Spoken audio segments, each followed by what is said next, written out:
Buongiorno a tutti e bentrovati. Siamo ormai alla terza giornata del Festival dell'Innovazione Scolastica e sarà una mattinata ricca, bella, densa, di provocazioni e di stimoli che ci aiuteranno a scoprire un nuovo modo di fare scuola. Allora, oggi con noi c'è l'esperienza della Scuola Beretta che ci accenderà nuovi stimoli, nuovi spunti sulla dinamica dei piccoli gruppi.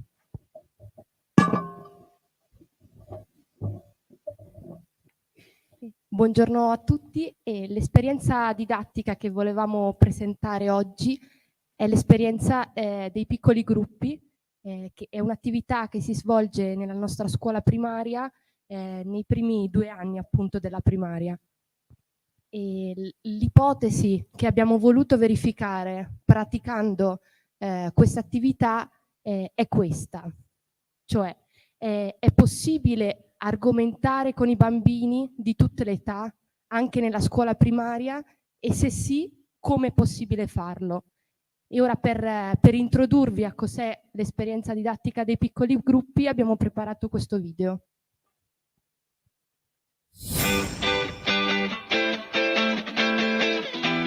È possibile realizzare nella scuola un'educazione linguistica che sia per tutti e che insegni un uso del linguaggio che aiuti a migliorare il pensiero? E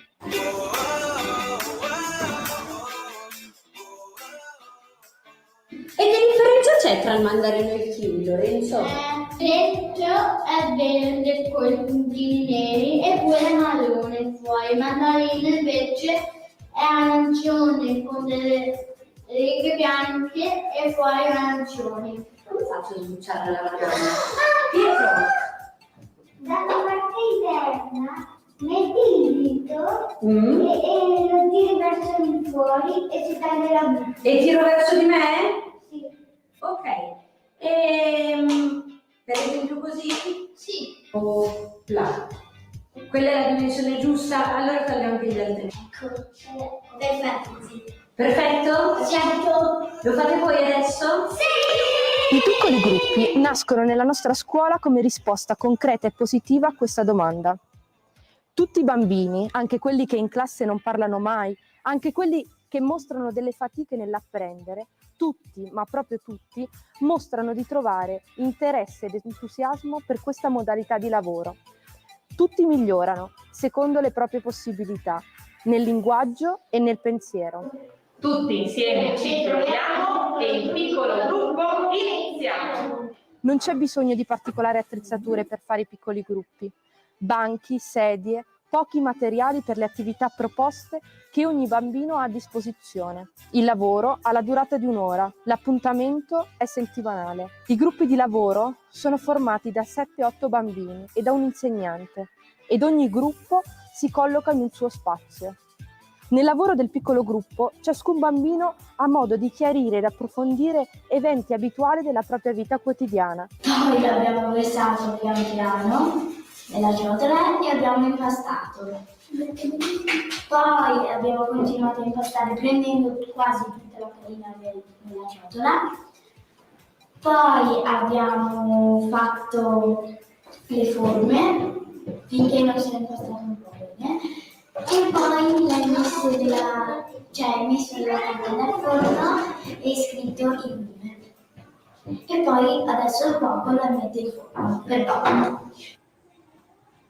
Fare la spremuta, preparare degli spiedini di frutta, impastare il pane, accompagnando e chiarendo ogni tappa del fare con il linguaggio.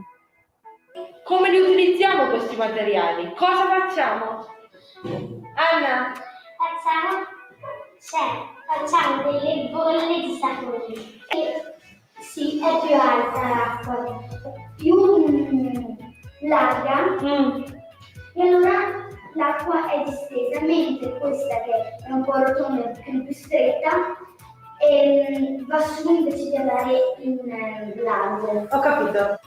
L'insegnante fa e dice, ognuno fa e dice e ciascuno ripete in una sorta di telecronaca in diretta. Oppure la maestra chiede ai bambini come procedere nel fare ed esegue alla lettera anche i suggerimenti scorretti. Così, un po' ridendo, Si scoprono le incongruenze e si aggiustano i passaggi delle procedure, che in fondo sono brevi storie del fare. Si tocca, si sbuccia, si taglia, si mescola, si manipola, sempre collegando le azioni al linguaggio. Tutti provano e dicono, ognuno come è capace.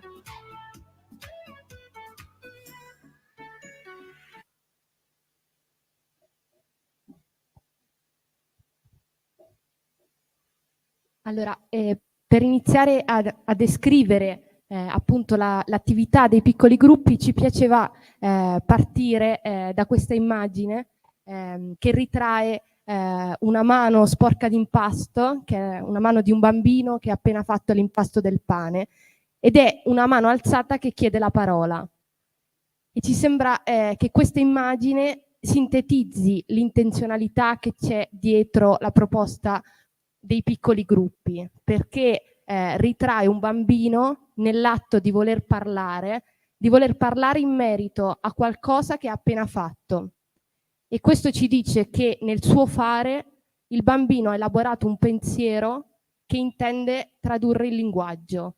Ecco che allora emergono i 3 punti che caratterizzano la proposta didattica dei piccoli gruppi: il fare, il dire e il pensare, questi 2 elementi che sono inscindibilmente legati.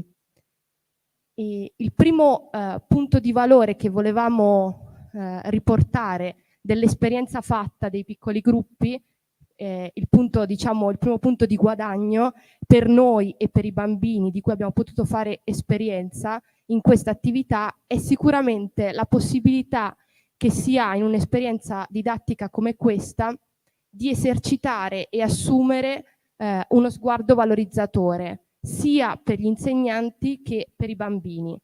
Per gli insegnanti perché l'insegnante osserva il fare dei bambini, ascolta le loro parole, valorizza i contributi di ciascuno e fa sintesi poi dei contributi di ciascuno, raccoglie le parole dei bambini e le ordina e le inserisce in un contesto linguistico anche più adeguato. E anche uno sguardo valorizzatore nei bambini, perché mentre un bambino parla, tutti gli altri bambini sono chiamati ad ascoltarlo, quindi si esercita la capacità di ascoltarsi e anche di modellarsi tra di loro. E questo sguardo valorizzatore che abbiamo appena descritto è una cura particolare verso il linguaggio.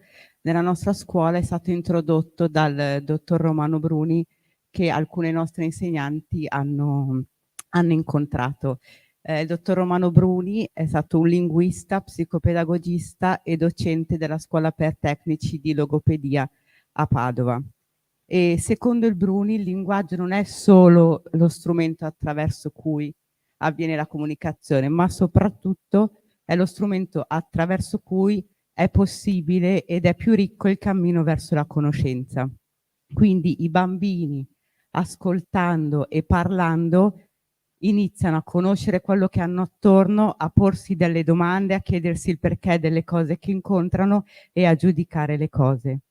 A questo proposito, il dottor Romano Bruni rispetto al linguaggio diceva: è un linguaggio che è orientato verso i significati dell'esperienza, fornisce il contributo alle ideazioni, è un linguaggio come apprendimento, è imparare che la parola serve per conoscere, per chiedere, per scoprire il perché. Quindi a partire da questo valore dato al linguaggio, poi negli anni di formazione con le insegnanti che sono avvenuti, il dottor Bruni ci ha introdotto anche a uno stile argomentativo. Lo stile argomentativo è un atteggiamento, una modalità che l'insegnante, l'adulto ha nei confronti del bambino di rimettersi in cammino con lui, di rifare il cammino con lui verso la conoscenza. Quindi questo rifare il cammino dell'insegnante permette che il cammino sia sempre nuovo, sia per l'adulto sia per il bambino. Il presupposto di fare questo cammino insieme è un ascolto interessato che innanzitutto l'adulto ha verso quello che il bambino riporta, sia rispetto a un'esperienza che ha vissuto, un'esperienza vissuta insieme in classe, un testo di una lettura proposto, di una canzone, a partire da cui si apre un dialogo e ogni singolo bambino, così come sa, è invitato a parlare, quindi ognuno dialoga e riporta la propria esperienza e il proprio contributo. A proposito di questo, sempre il dottor Bruni diceva: argomentiamo con loro a tutte le età, che parlino, discutano su un tema, su un'esperienza, su una lettura, che dicano. Fate parlare chi non sa parlare, che imparino ad esprimersi. Alla fine di questo dialogo avvenuto, la maestra ha il compito di porre una sintesi. Questa sintesi parte innanzitutto dalle parole che i bambini hanno detto. La maestra quindi le riordina e le inserisce anche in un contesto linguistico adeguato. In questo modo il bambino può modellarsi, arricchisce il proprio bagaglio lessicale e approfondisce anche la consapevolezza del significato delle parole, che spesso sono note, ma in questo modo riesce a cogliere più in profondità il significato. Quindi questo stile argomentativo ha proprio la caratteristica di un atteggiamento di colui che è disponibile a rifare questo cammino, mettendosi in gioco con il bambino, partendo dalle parole che il bambino dice, ma proponendosi la sua parola come sintesi, come accompagnamento in questa conoscenza che avviene insieme. Un altro incontro molto importante che è avvenuto nella nostra scuola è stato quella con la dottoressa Bickel, che è una logopatologa, e anche lei durante gli anni ha avuto modo di fare dei momenti di formazione con le insegnanti della nostra scuola, e proprio a partire da quello che dicevamo prima, quindi da quello che il dottor Bruni aveva introdotto, quindi questa attenzione al linguaggio e questo stile argomentativo, è stata accolta la proposta della dottoressa Bickel, che è questa pratica didattica dei piccoli gruppi che poi in modo sistematico si continua a praticare soprattutto nelle classi prime e seconde della scuola primaria. E la caratteristica appunto di questa proposta è quella di un'unione tra il fare e il dire, e la dottoressa Bickel rispetto a questo vedeva proprio una potenzialità, la possibilità di potenziare i nessi logici che sono alla base del pensiero, del ragionamento. Quindi l'insegnante, ponendo delle domande guida che sono rispetto a un oggetto che si osserva, cos'è, com'è, che cosa ci posso fare, permette di esplicitare questi nessi che sono alla base del ragionamento, del pensiero logico. Per cui ad esempio prima, come abbiamo visto, nel momento in cui bisogna fare l'impasto della farina, si guardano gli ingredienti come l'acqua e la farina, si chiede cosa viene messo prima, cosa viene messo dopo, per cui tutti i nessi temporali, oppure se è messo troppa acqua cosa succede, e quindi tutti i nessi anche di causa-effetto e di anticipazione. E nel libro Faccio, parlo, penso, la dottoressa Bickel diceva: potenziare il linguaggio per allenare il pensiero. Nell'eseguire piccole procedure, i bambini sono chiamati a descrivere il loro fare con la parola. Questo permette nel tempo l'individuazione dei legami di causa-effetto, la capacità di anticipazione e previsione. L'osservazione e la descrizione di elementi di realtà allenano la struttura del pensiero logico. Alla luce di quanto è stato detto finora, inviando la candidatura per partecipare a questo festival, che è il Festival dell'Innovazione Scolastica, ci siamo domandati se un'esperienza come quella dei piccoli gruppi possa essere considerata un'esperienza innovativa, e se sì, perché. Non è certamente innovativo se si intende come tale ciò che non esisteva in passato e viene introdotto in un presente, perché come è stato detto, appunto, la pratica dei piccoli gruppi appartiene alla tradizione della nostra scuola, e non è altrettanto innovativa se si ritiene come tale solo quelle pratiche che utilizzano degli strumenti, delle strumentalità nuove, considerate all'avanguardia, perché appunto gli strumenti che si utilizzano nei piccoli gruppi sono mattarelli, pestelli, colini, setacci, diciamo non strumenti all'avanguardia. E allora qual è il punto che ci sembra che caratterizzi l'innovatività anche di una proposta come questa? Appunto il punto di innovatività riteniamo che abbia a che fare piuttosto con la dinamica di lavoro che viene introdotta in una pratica come questa.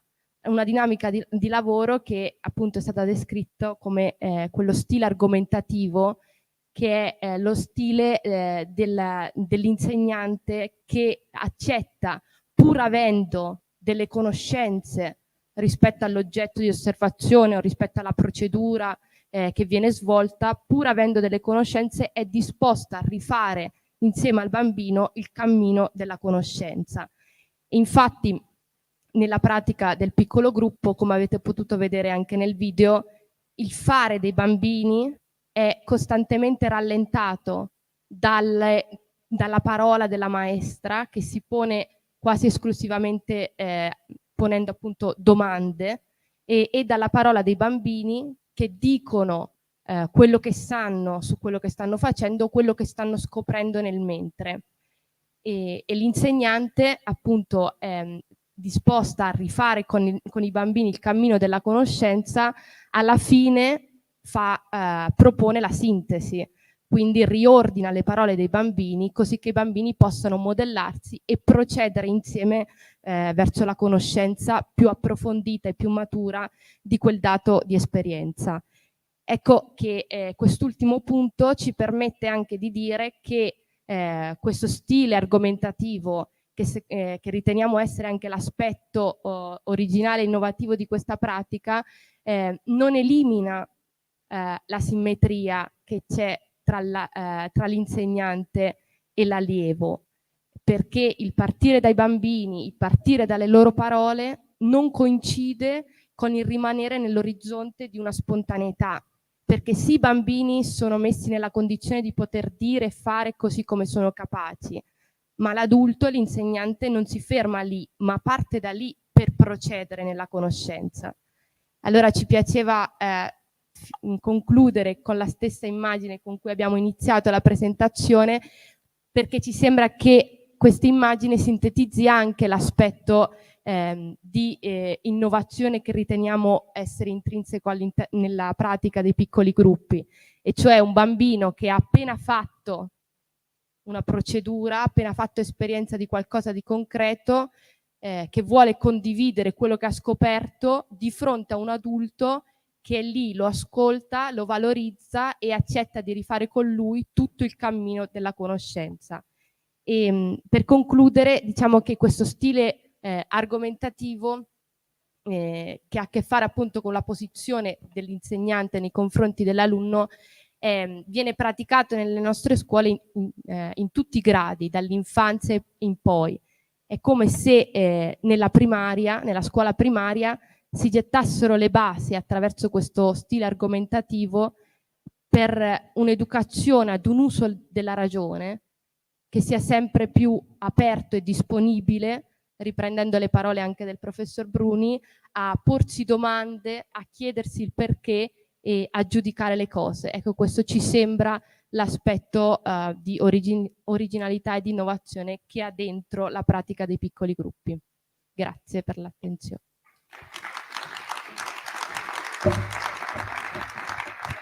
Intanto grazie.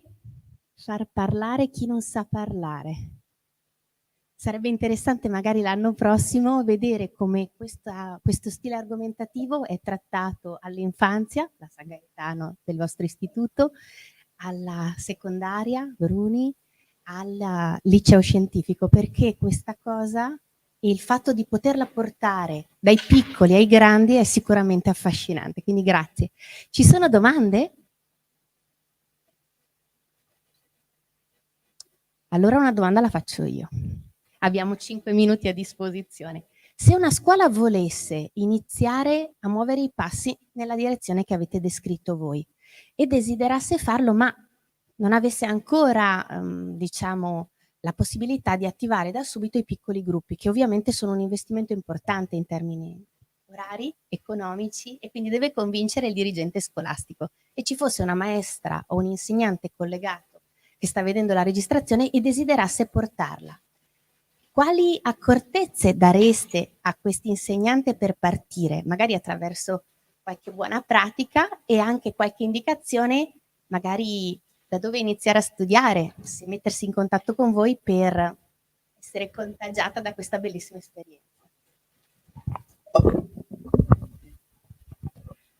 Sicuramente ci possono contattare, per cui con tutti i social, mail e telefono noi rispondiamo molto, molto volentieri.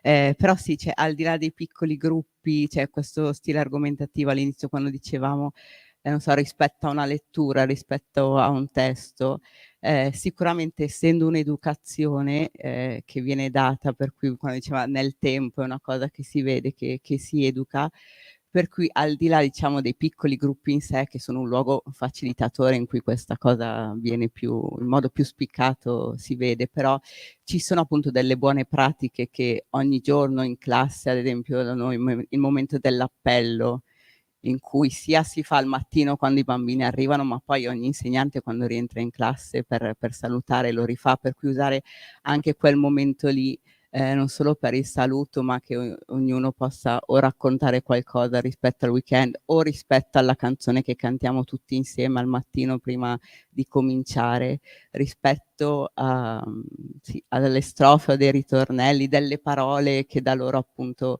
vengono fuori, partire da qualcosa di comune, qualcosa su cui anche loro si sentono padroni, qualcosa che possono conoscere, in modo che il far parlare tutti per loro sia immediato, per cui è una cosa che loro conoscono, di cui possono raccontare.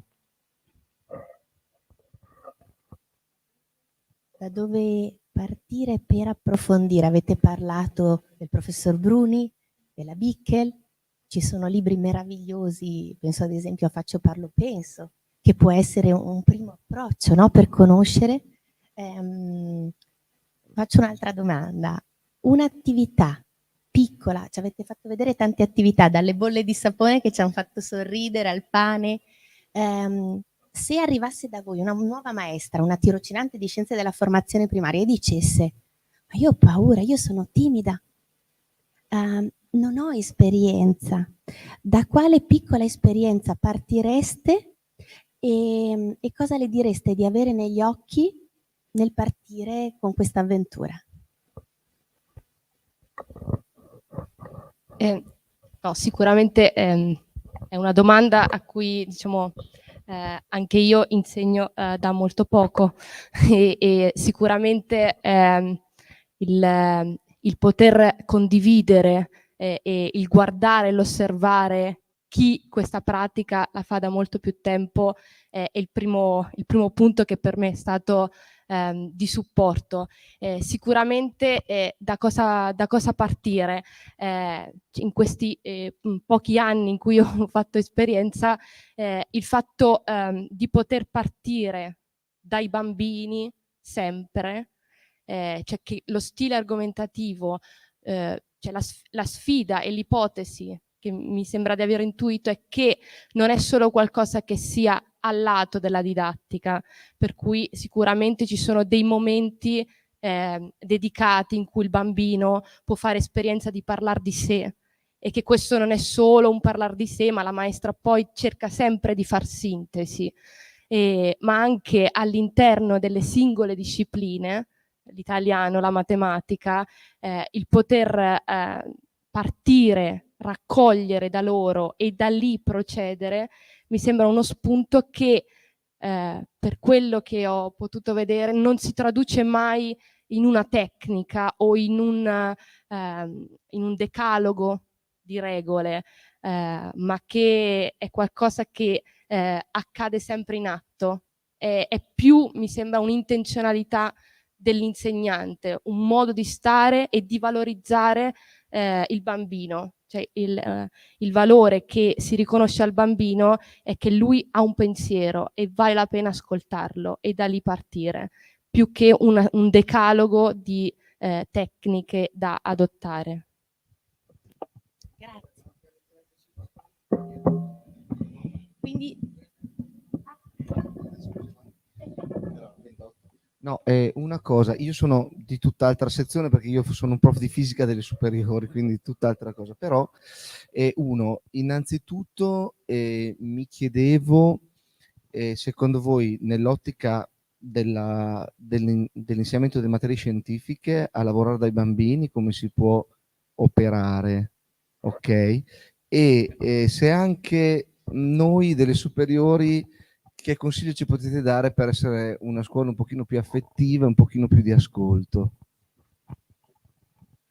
E sono delle domande che noi abbiamo comunque, per cui l'aspetto della condivisione di prima è vero, nel senso che c'è appunto il nostro desiderio che questa modalità che noi stiamo sperimentando sempre di più sia diffusa e allargata all'interno della scuola primaria, banalmente nelle altre attività, in classe, mentre si lavora, però in realtà, cioè, rispetto allo stile argomentativo, se penso alla matematica, ci sarebbe una bella sfida e molto interessante lì rispetto proprio a vedere il pensiero del bambino, il ragionamento che lui fa. In tanto modo la matematica facilita vedere questa cosa. Rispetto alle superiori, lasciamo la domanda aperta, però no, volentieri i nostri professori del liceo stanno lavorando su questo, per cui uno scambio, siamo l'istituto comprensivo, per cui c'è anche il liceo scientifico, Bruni. per cui assolutamente volentieri lavoriamo insieme. Allora aspettiamo il liceo scientifico Bruni al Festival Lo dell'Innovazione aspettiamo 2023. assolutamente. Un applauso e arrivederci. Allora, mentre arrivano i nuovi relatori, li presento.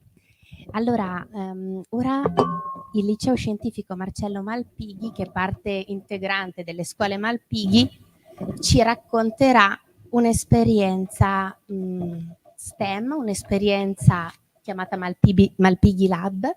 La cosa interessante, secondo me, è la capacità di dialogare col mondo delle imprese, perché molte delle nostre scuole hanno dei Fab Lab, ma l'interazione col territorio, con l'imprenditoria è un valore aggiunto. E quindi lascio la parola a loro e accogliamoli con un bel applauso.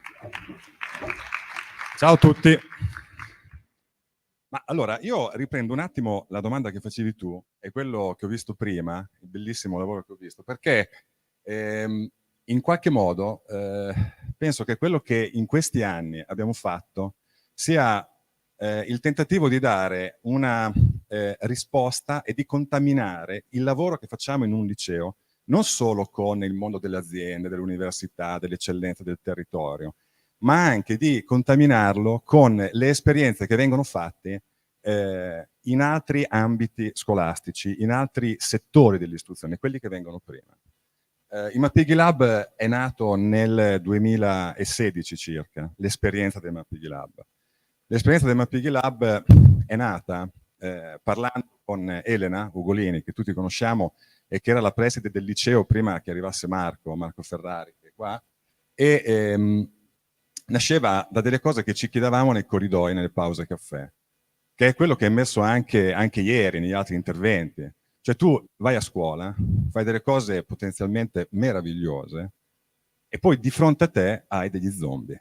Tu parli di Caravaggio, tu parli di Socrate, parli di Foscolo e di fronte a te hai i manichini metafisici di De Chirico. Gente che non c'è, ma dove sono? E stai facendo delle cose meravigliose, fai del tuo meglio, ma molto spesso trovi questo riscontro. E trovi fatica, come è stato detto anche ieri, trovi frustrazione, trovi stress. Allora, parlavamo di questo, poi ci sono dei segnali, degli indizi. Delle volte ti capita perché fai un open day, perché fai un'attività dove c'è, non so, da spostare 100 sedie, lo dici coi ragazzi e vedi che gli si illuminano gli occhi.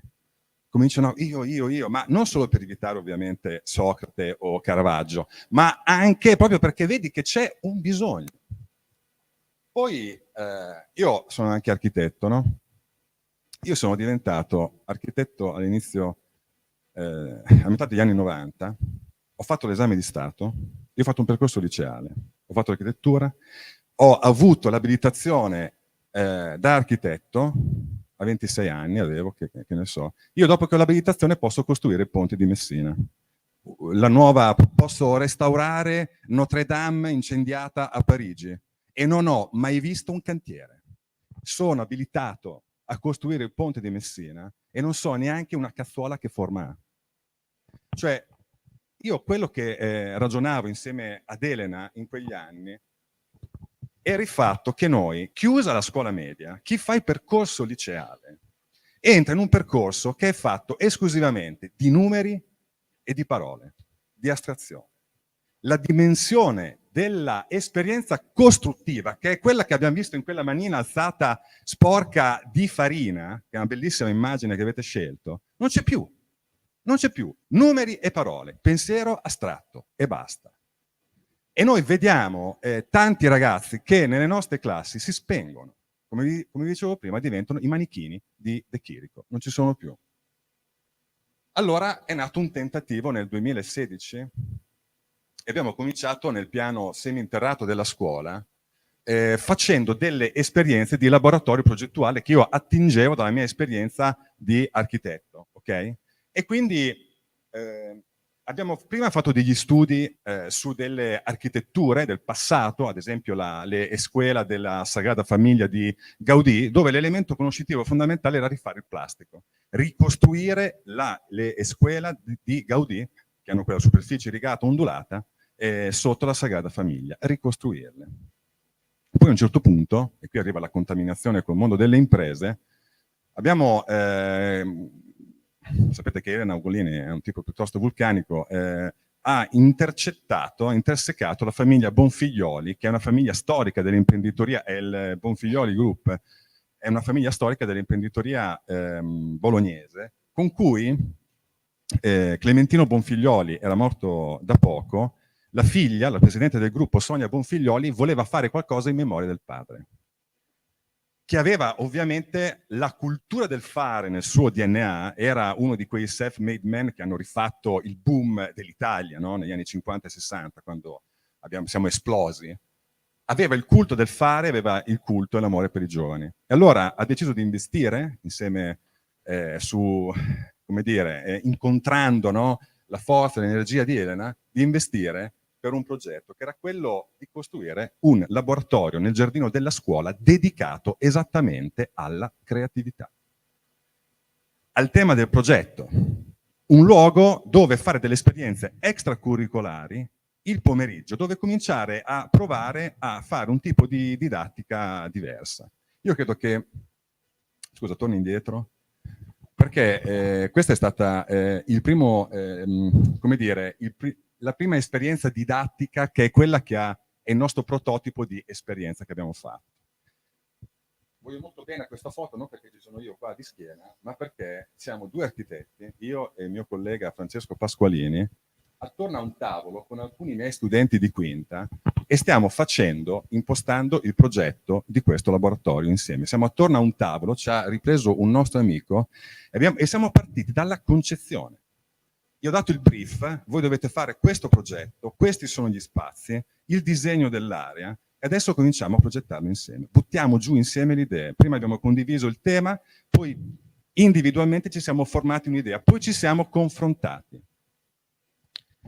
E alla fine è venuto fuori lentamente la gestazione del progetto. Poi si sono ampliati i gruppi, affrontavamo, anche questa immagine mi piace molto perché si vede già, cioè la modellazione, la concezione alla fine fondamentale l'abbiamo fatta noi nelle sue linee guida, se no potremmo chiudere anche le facoltà di architettura, però è chiaro che c'è un genere di complessità, anche solo normativa, ma anche di concepimento che a 16-17 anni non hai, perché la storia che la creatività nasce dallo spontaneismo, sappiamo che non gira. La spontaneità nasce dalla complessità e dalla avere una molteplicità di esperienze.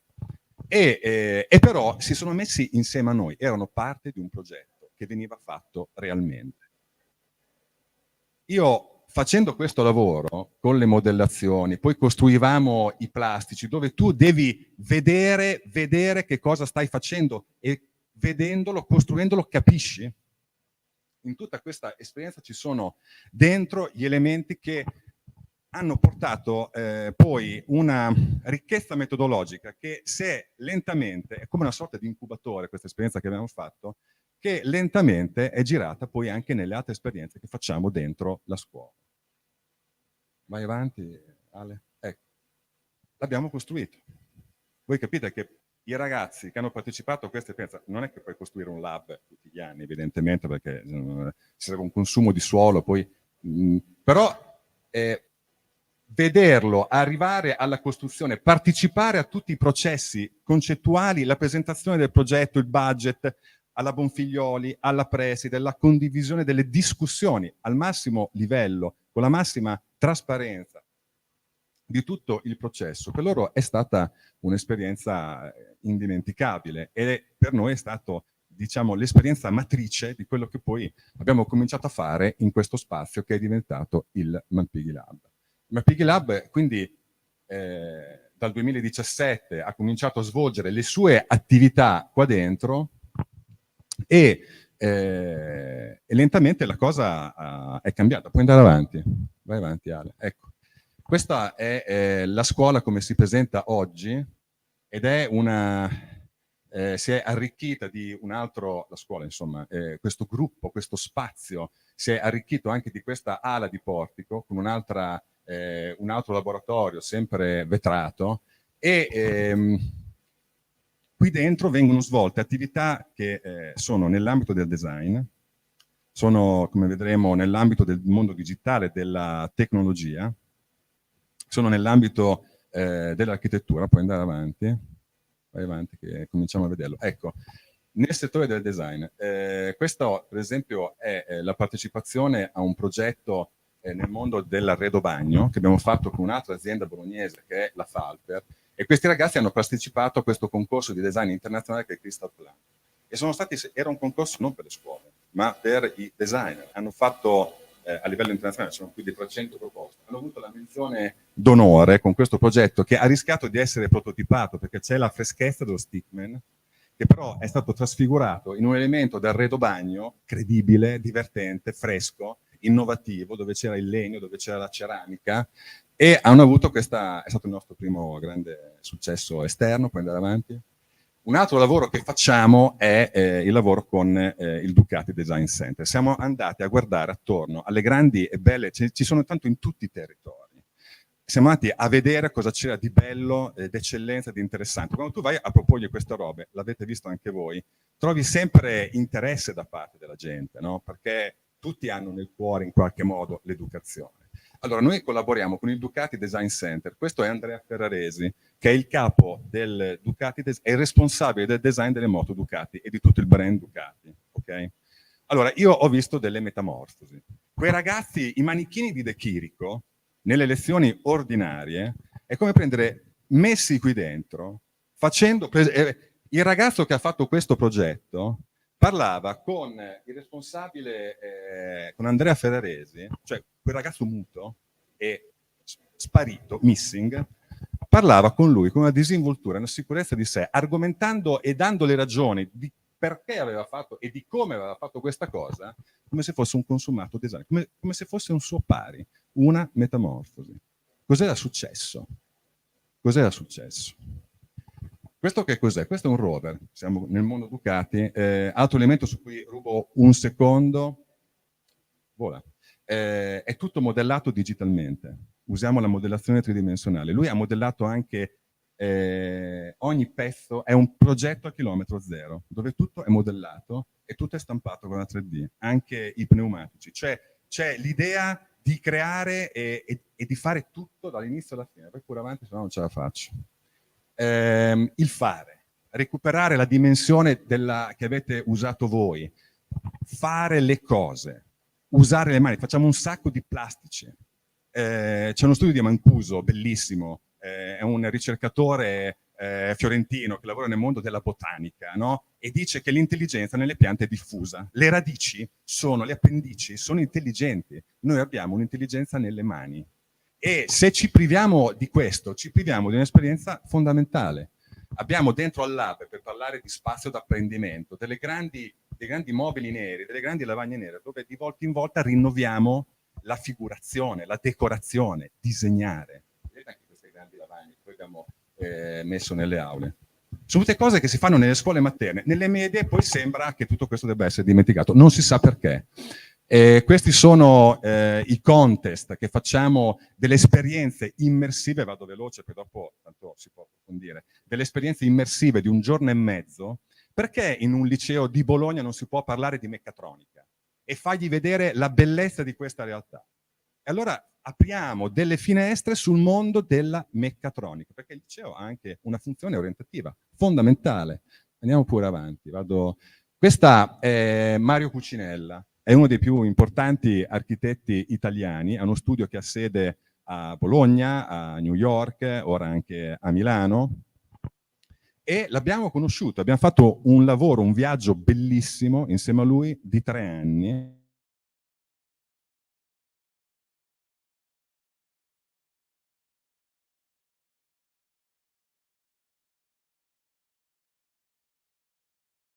Ai cambiamenti climatici, in 5 posti del pianeta Terra più esposti a questo.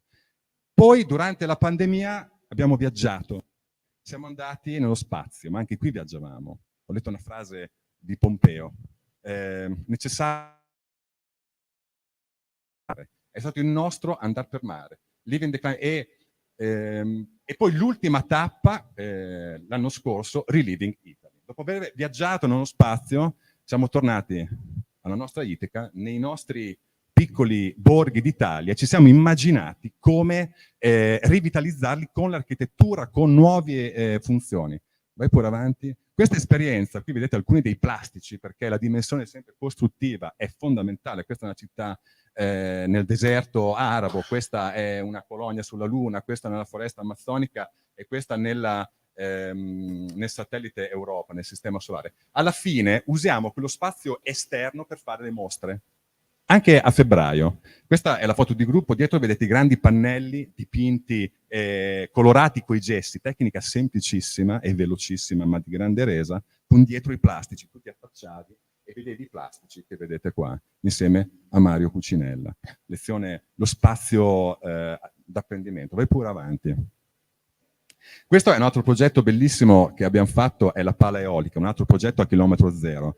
Hanno creato un piccolo generatore di energia e poi studiavamo come variava la sua resa. Questo è stato tutto costruito dai ragazzi, anche la case del dispositivo che leggeva l'energia prodotta. Studiavamo in questa galleria del vento fatta dai ragazzi come variava la performance energetica in funzione del design della pala. Con questo sono andati selezionati per la Fab Learn del 2019 alla Columbia University a New York, abbiamo trovato i soldi per andarci. Gli sembrava di aver vinto il premio Nobel, sono tornati che erano gasati come dei ricci. Vai avanti.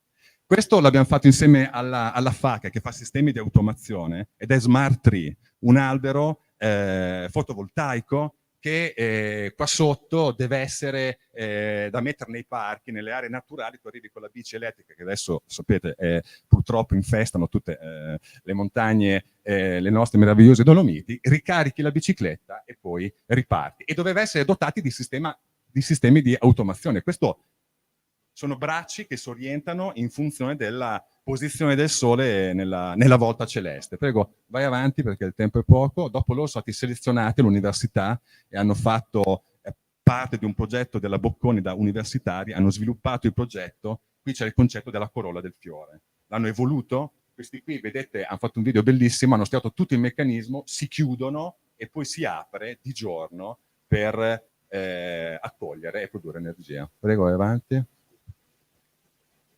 Questo è uno degli ultimi, un progetto tutto autoprodotto degli sciamannati dell'attuale Quinta B, è un Falco 2.0. Loro vogliono fare, questo vola, è crollato, però è riuscito a volare per alcuni secondi, in una situazione pericolosissima con le macchine che passavano, ma l'hanno fatto loro autonomamente, l'hanno modellato, l'hanno costruito, e l'idea è di fare un'esca per gli stormi di volatili che ci sono negli aeroporti. Anziché avere i falchi che vanno in giro, un falco costruito da loro. con dei sensori che devono richiamare. Prego, vai avanti.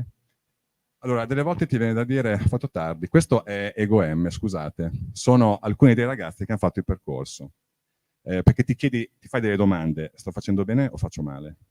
O perdo solo del tempo e faccio un'esperienza così che solletica la loro curiosità e finisce lì. Loro sono dei ragazzi che hanno fatto i nostri percorsi nel Malpighi Lab, nel liceo Malpighi, e poi hanno fatto una cosa grande, hanno fatto una startup, ce ne sono 1 milione, ma questa sta fatturando dei soldi, e il progetto con cui stanno avendo visibilità, con cui hanno vinto un prodotto, è che hanno convinto gli eredi di Achille Castiglioni, che è uno dei più grandi designer della storia del design, a produrre quello che era l'ultimo progetto di Achille, che è lui, veramente il maestro del design mondiale, che è questa penna qui. Lui aveva fatto fare solo dei modelli di legno da un suo prototipista ebanista, ma mancava il prodotto. Loro l'hanno fatto, avendo conosciuto le stampanti 3D nel lab, e lui è un maniaco della stampante 3D, l'hanno ristampato con dei filo di grafite, che è questo qui, e hanno reso possibile, ora è sul mercato, l'azienda si chiama EgoM, questo è il progetto 103, e la stanno commercializzando e la stanno vendendo. E ci tengono moltissimo al loro rapporto, cioè loro mi sono venuti a chiamare, mi hanno rapito un giorno, ti portiamo fuori a pranzo, io pensavo che lui mi dovesse dire che aveva messo incinta l'amorosa, non so cosa fosse successo, ma mi dovevano raccontare questa cosa, perché per loro tutto questo è il frutto dell'esperienza che hanno fatto lì, e anche quello. E ci fa anche da tutto. Scusa, un altro frutto ce lo racconta Ale, scusa, ho fatto tantissimo. Sì. Lorenza accennava a questa parte più digitale del Malpighi Lab, che prende accezione della sigla che ormai siamo tutti abituati a sentire, ridire, ritrita, delle STEM o STEAM da noi al Malpighi, questa scienza, tecnologia, ingegneria, arte anche per noi e matematica, che cercano di trovare una soluzione in questo laboratorio. Questa esperienza è iniziata ormai 3 anni fa, e quando mi è stata proposta mi chiedevo come non abusare del digitale per renderlo fruibile per i ragazzi, in modo tale che non diventassero schiavi come per fare solo un'esperienza bella, ma costruttiva. E ragionandoci ci siamo chiesti come sviluppare nei ragazzi queste competenze, queste soft skills, che magari la mattina nella didattica che facciamo tutti noi tutti i giorni diventano difficili, quelle skills richieste dal mercato del lavoro, ma anche dal mercato della ricerca universitaria, come il lavoro di gruppo, il team building, la progettazione. Qui in questa esperienza chiamiamo i ragazzi appunto a mettersi in gioco su lavori progettuali che appunto mettono sì il digitale in gioco, che appunto si traduce in raccolta dati, elaborazione, quindi riuscire a maneggiare un sensore, capire come ormai siamo accerchiati da sensoristica o qualunque tipo di attuatore possibile, come appunto utilizzare questi in maniera fruibile in un caso reale di studio, in un caso reale di vita. Chiaramente abbiamo solo l'esperienza dei primi 2 anni, quindi non possiamo chiedere ai ragazzi di costruire progetti belli come quelli usciti già ormai dall'esperienza di più anni del laboratorio di design del professor Raggi, ma appunto iniziamo un lavoro di come strutturare questi progetti di gruppo. Un'esperienza che in questi pochi minuti che ho a disposizione mi piace raccontare è quella di Ice Breaking Rompighiaccio, che ci divertiamo a fare ogni anno e che mette sempre un po' a guardarci male quei docenti ancora un po' increduli di quello che facciamo, che è la costruzione di una torre di spaghetti con i ragazzi, che sembra una cretinata, ma in realtà serve proprio a metterli in gioco. Loro non si conoscono perché hanno appena iniziato il percorso di liceo, mi viene chiesto di costruire la torre più alta di spaghetti possibile, con solo scotch e questi, che deve reggere un peso. Loro non sanno che peso sarà, di che forma, e quindi devo iniziare a ragionare se essere più con un approccio conservativo, quindi un qualcosa di solido, ma magari non troppo alto, o cercare di raggiungere il soffitto per poi inesorabilmente vederla crollare eventualmente con questo peso. Quindi anche lì il mettersi a ragionare fra di loro e capire qual è la strategia che può risultare vincente in questa sorta di competizione, chiamiamola così, fra compagni nel punto del lavoro. Una metodologia che mi piace citare sempre, che cerco di portare avanti in queste attività, questa metodologia del productive failure, del fallimento produttivo. Ai ragazzi vengono spesso proposte attività che vanno ben oltre le loro competenze e conoscenze, ma proprio appositamente gli vengono proposte, perché dal fallimento spesso i ragazzi, anzi soprattutto, capiscono meglio cosa non è andato e dove devono aggiustare il tiro. D'altronde l'esperienza di vita di tutti ci insegna che non siamo perfetti, il primo tentativo spesso non è mai quello giusto ed è fondamentale capire da quello come aggiustare il tiro e come cercare di migliorarsi in questo senso, appunto. Direi che ho parlato abbastanza.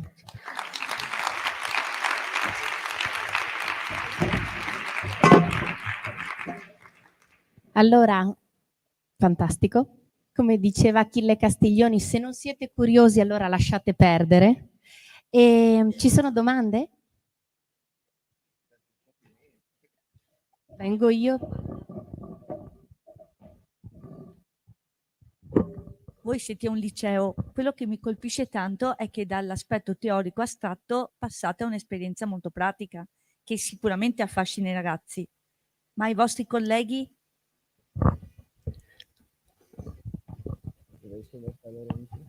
I nostri colleghi sono un muro di granito, cioè è la muraglia cinese, però ci vuole pazienza. Dopo 6-7 anni, lentamente, delle brecce sono state aperte in questa diga impenetrabile e le cose stanno cambiando, ma cambiano perché la cosa interessante è che tu hai 2 acquari, uno è l'acquario della classe e uno è l'acquario del Malpighi Lab. E tu prendi lo stesso pesce, nell'acquario classe non si muove, lo pizzichi, gli fai l'elettroshock, non si muove. Alcuni pesci, lui in particolare, questo pesce qui, Federico Redaelli, non dava segni di vita. Avevamo elettroencefalogramma piatto. Messo lì, l'hanno visto anche loro, che cambiava la situazione radicalmente. E quindi i nostri colleghi siamo cambiati, stiamo cambiando. Non so Marco, dillo anche te che sei un filosofo. Esatto. Quando nell'orario scolastico entrano nei Malpighi Lab, sono attività extracurricolari? Perché richiederanno tanto tempo e i colleghi su questo.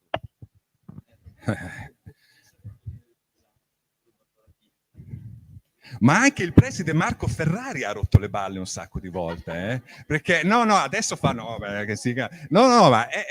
allora questo avviene il pomeriggio, il venerdì pomeriggio, perché noi il sabato non abbiamo scuola, quindi il venerdì pomeriggio non c'è la stessa, c'è un attimo di sospensione dalla tagliola dei compiti dall'ansia educativa e prestazionale e quindi abbiamo la libertà di fare le attività che vi ho descritto prima, che è un corso di design ma tante altre cose, poi dopo cambiamo. E poi adesso anche i laboratori STEAM di cui diceva Alessandro. Che invece sono curricolari in mezzo alla settimana al pomeriggio, rivolti agli studenti del liceo delle scienze applicate.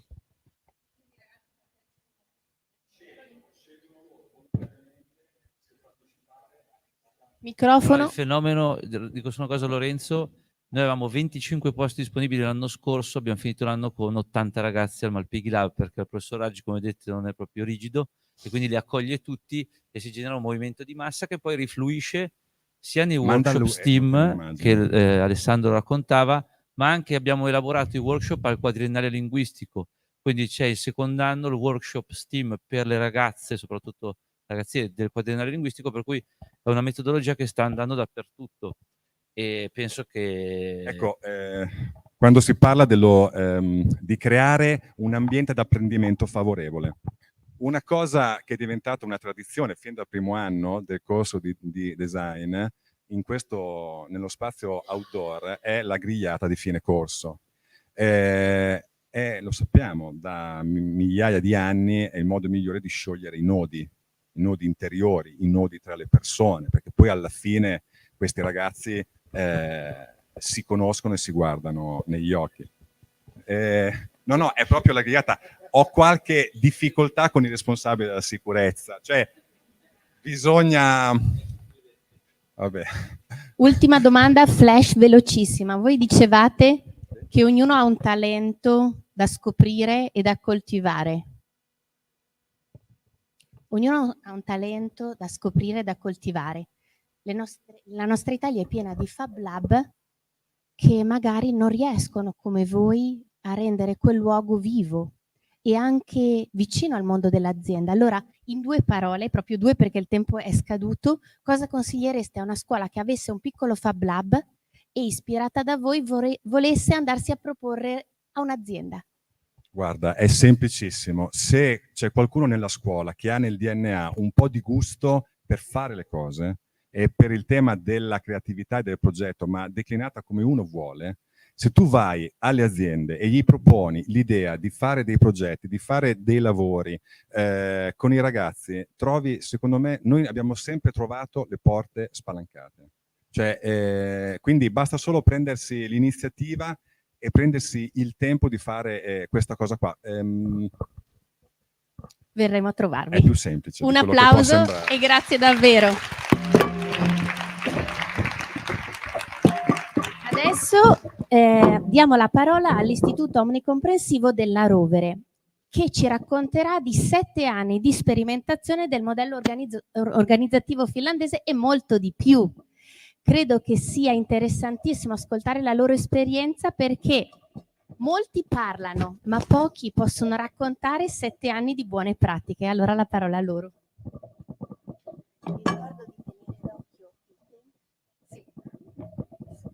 Buongiorno a tutti, io sono la dirigente dell'Istituto Omnicomprensivo della Rovere di Urbania.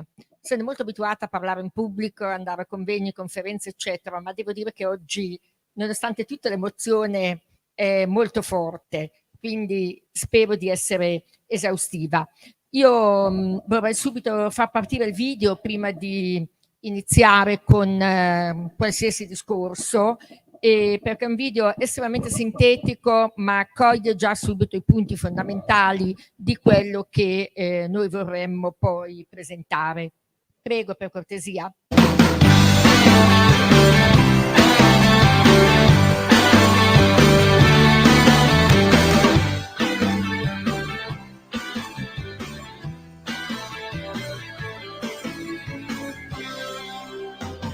So she said, what's the problem, baby? What's the problem? I don't know. Well, maybe I'm in love. Think about it every time I think about it. Can't stop thinking about it. How much longer will it take to cure this? Just to cure it, cause I can't ignore it. If it's love, love makes me wanna turn around and face me, but I don't know nothing about love. Oh, come on, turn a little faster. Come on, the world will follow after. Come on, because everybody's after love.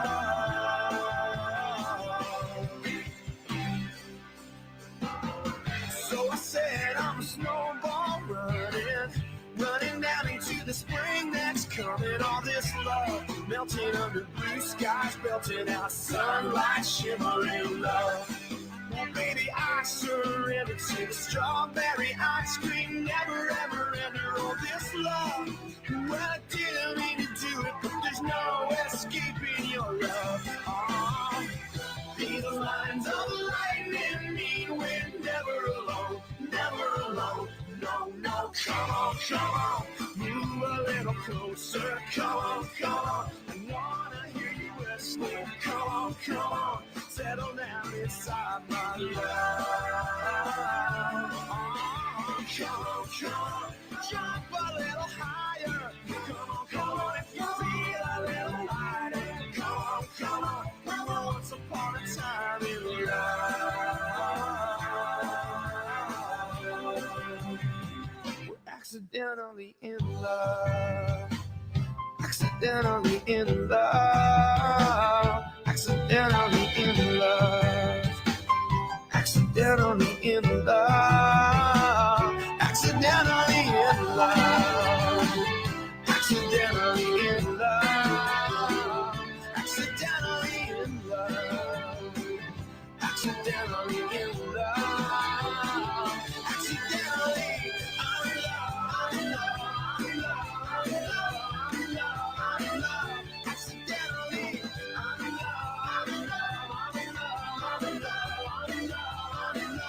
Accidentally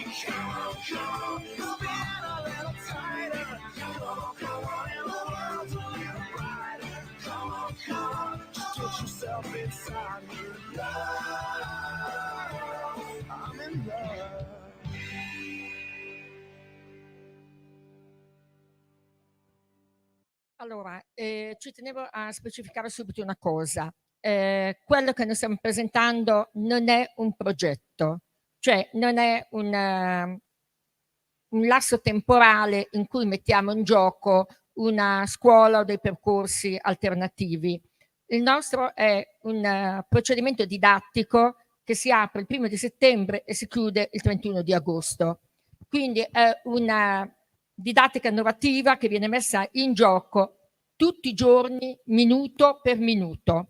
I docenti hanno un'altissima formazione iniziale e poi pian pianino vengono accompagnati in questo percorso. Perché dico i docenti hanno una formazione iniziale? Perché da questa sperimentazione, inizialmente fatta solo sulle mie scuole, parlo quindi della scuola che di solito dirigo, più quella che mi è sempre data a reggenza, quindi di conseguenza sempre 2 scuole, è nata una rete, grazie anche all'appoggio di Pearson e dell'Ufficio Scolastico Regionale delle Marche, è nata una rete che ormai conta qualcosa come circa 100 scuole in tutta Italia, dal nord alla Sicilia, che seguono questa metodologia.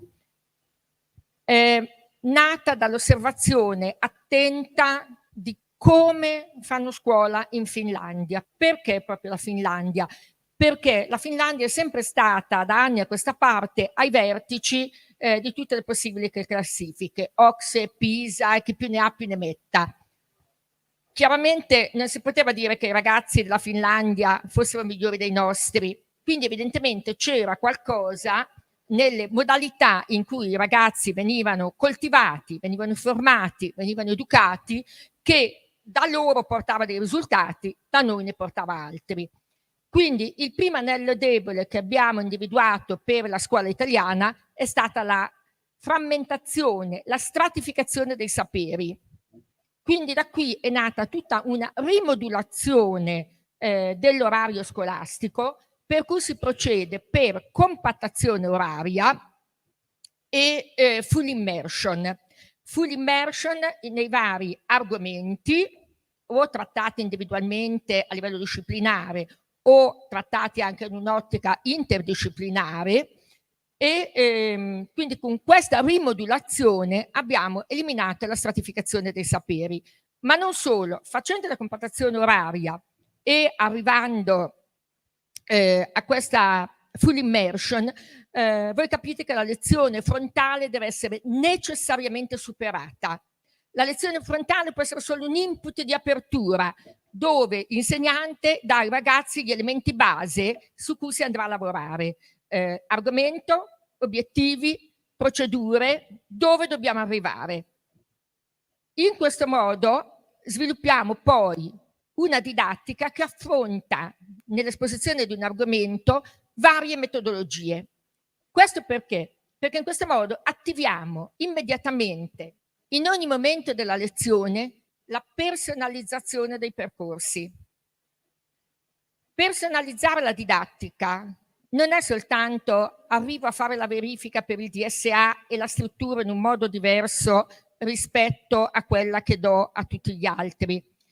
Fare una personalizzazione della didattica non vuol dire nel momento in cui io do i compiti, do meno esercizi a un DSA o a un ragazzino con delle difficoltà, oppure gli modifico certi esercizi.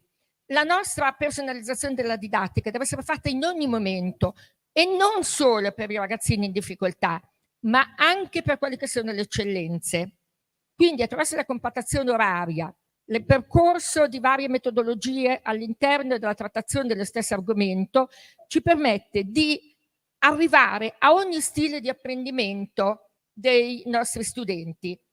È una metodologia che parte dalla scuola dell'infanzia, in particolare dall'ultimo anno della scuola dell'infanzia, con tutto un percorso di prescolarizzazione molto particolare, e arriva fino all'ultimo anno di scuola superiore. Senza contare che hanno cominciato a venire da noi anche professori universitari, perché si sono resi conto che in effetti anche l'insegnamento all'università è ancora troppo teorico. Perché troppo teorico? perché attraverso il nostro sistema didattico, chiamiamolo così, chiamo sistema perché, ripeto, è una cosa molto composita, su cui che bisogna conoscere bene passo per passo, noi arriviamo a sviluppare una parte di lezione frontale, ma poi arriviamo, attraverso tutte le metodologie che mettiamo in atto, a potenziare tutta una serie di competenze relazionali, di team working, di progettazione, di comunicazione. I ragazzi sono sempre sistemati in piccoli gruppi, tutta la mattina. Le classi sono già disposte con i banchi a isole, per cui la relazione tra i ragazzi è continua. Quindi abbiamo un apprendimento tra pari continuamente stimolato, con comunque il tuturaggio dell'insegnante. Abbiamo abolito la cattedra. La cattedra facilita la separazione tra lo spazio dell'insegnante e lo spazio dei ragazzi. L'insegnante viene sempre sentito come una cosa quasi timorosa, lontana da te, che non è una parte di te dai ragazzi. Invece, nel momento in cui ho eliminato la cattedra, i docenti dovevano per forza andare in mezzo ai ragazzi. Dove andavano? Sì, un pochino potevano stare lì in piedi davanti ai ragazzi, ma poi è naturale, diventa naturale che tu ti muovi, relazioni con loro, segui sempre quello che fanno, perché dopo l'input iniziale di lezione frontale si comincia a lavorare sul pratico. Quindi tanti esercizi, soprattutto in classe, quindi diminuisce il carico di compiti a casa, e questo diminuisce il fatto di andare a lezione, andare a ripetizione, stressare il padre e la madre la sera quando tornano a casa perché non ho fatto questo, non ho fatto questo, come non l'hai fatto, eccetera. Quindi riporta l'insegnante alla centralità del processo educativo e formativo, proprio come in Finlandia. Il docente finlandese ha un grande prestigio sociale. Vero che c'è anche un altro stipendio, però è anche vero che il costo della vita è diverso. Comunque, il docente finlandese ha un grande prestigio sociale, è rispettato dalla comunità. Invece noi in Italia abbiamo creato un sistema dove comunque noi siamo criticati da tutti, dai mass media, dai genitori. Veramente è una cosa dove ci sentiamo mortificati, demoralizzati, molte volte diciamo ma chi ce lo fa fare? Chiaro? Invece in questo modo noi eliminiamo le ingerenze esterne e diventiamo noi veramente di nuovo i protagonisti del processo di apprendimento. I genitori si fidano di noi, di quello che diciamo, anche perché hanno meno la possibilità di mettere il naso, diciamo così, nella didattica, che non è la loro competenza, Lavorando poi in questo modo noi abbiamo sempre il polso della situazione, di quella che è la difficoltà dei nostri ragazzi. Quando giriamo tra i banchi, mentre fanno gli esercizi, mentre fanno il lavoro di gruppo, mentre fanno un laboratorio, mentre fanno un progetto, tutto quello che si vuole, noi vediamo immediatamente quello che sta succedendo e quindi siamo in grado di intervenire subito. Non c'è la necessità di fare quei corsi di recupero che magari all'improvviso si fanno 6 ore, 10 ore perché non ci sono i soldi e non servono a nulla. Non servono a nulla perché in quelle poche ore non puoi recuperare quello che hai fatto in un quadrimestre o se siamo alla fine dell'anno addirittura un intero anno scolastico. Noi siamo partiti in questa avventura da un'esperienza mia come insegnante, che ho cominciato così per tanti anni, pur essendo al liceo classico, ho lavorato così per tantissimi anni, poi l'ho perfezionato quando sono passata alle medie, quindi mi sono trovata di fronte anche a altre tipologie di ragazzini. Quando sono diventata dirigente scolastica, con l'aiuto anche dei docenti, ho perfezionato questa cosa e quindi è partita questa sperimentazione MOF, che ormai per noi non è più una sperimentazione, è una pratica quotidiana. Puntiamo molto anche sulla valorizzazione dei talenti. Perché la valorizzazione dei talenti? Perché ogni ragazzino ha un talento ed è giusto che venga coltivato. e che non deve dimenticare quando diventa grande, come diceva giustamente Pablo Picasso. Bene, questo talento va coltivato perché? Perché è la loro arma di riscatto. Se un ragazzino che non è bravo in matematica, che non è bravo in italiano, che non è bravo in inglese, ha comunque il suo ambito in cui trova soddisfazione, aumenta la sua affettività verso la scuola, aumenta la sua motivazione, quindi pian pianino ci sono anche risultati a livello scolastico. Quindi io sono pienamente soddisfatta dei risultati che stiamo ottenendo in tutte le fasce di età. Alla scuola dell'infanzia, per esempio, abbiamo i bambini di 5 anni che già hanno molto chiaro il concetto delle 4 operazioni.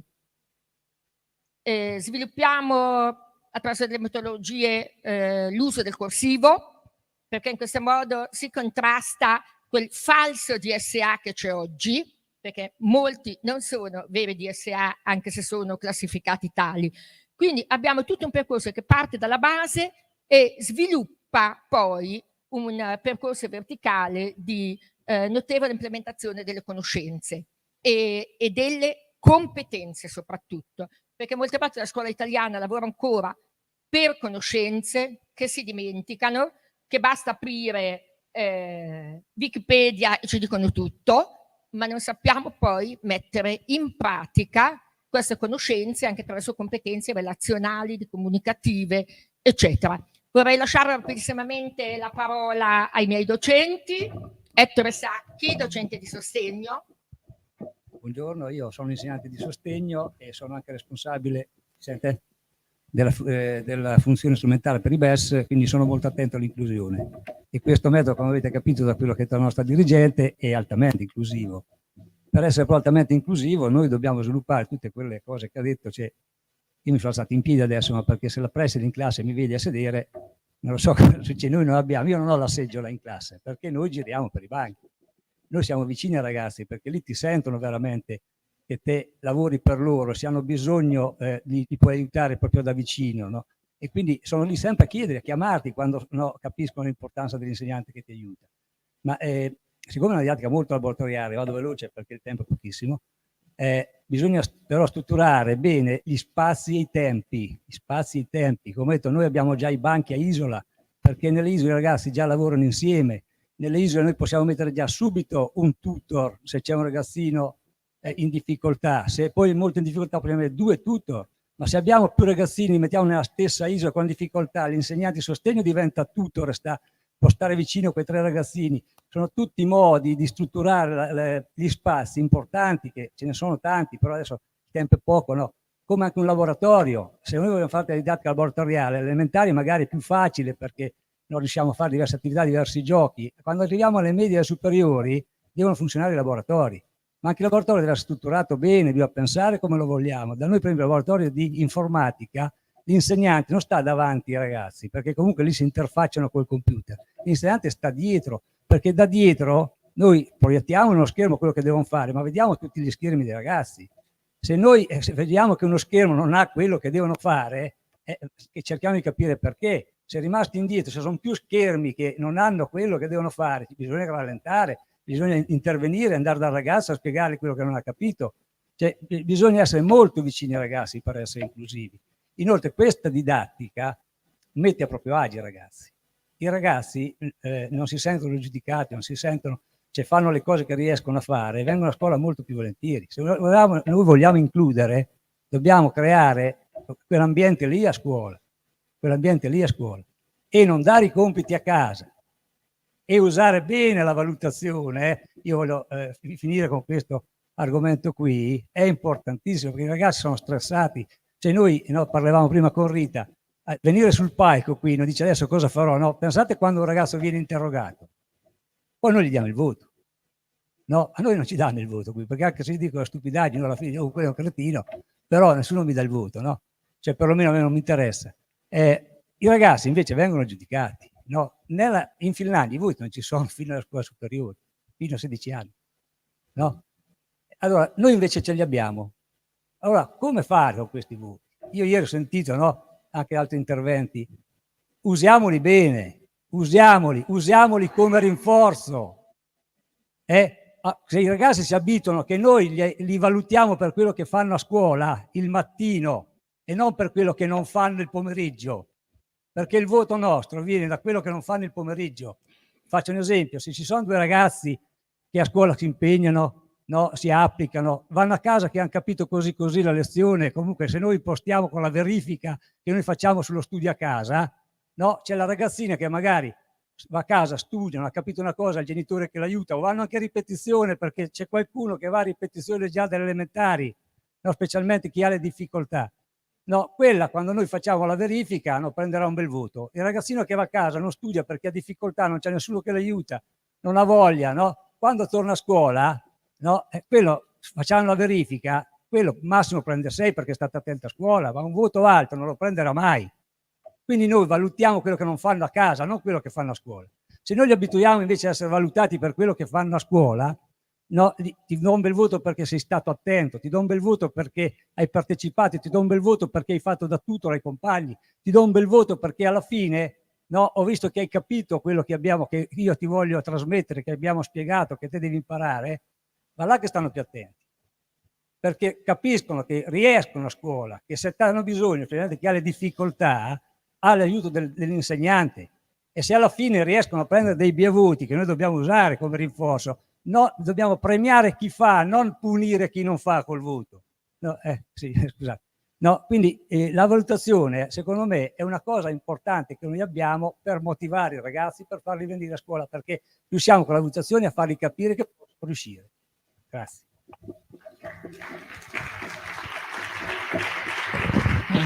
Buongiorno.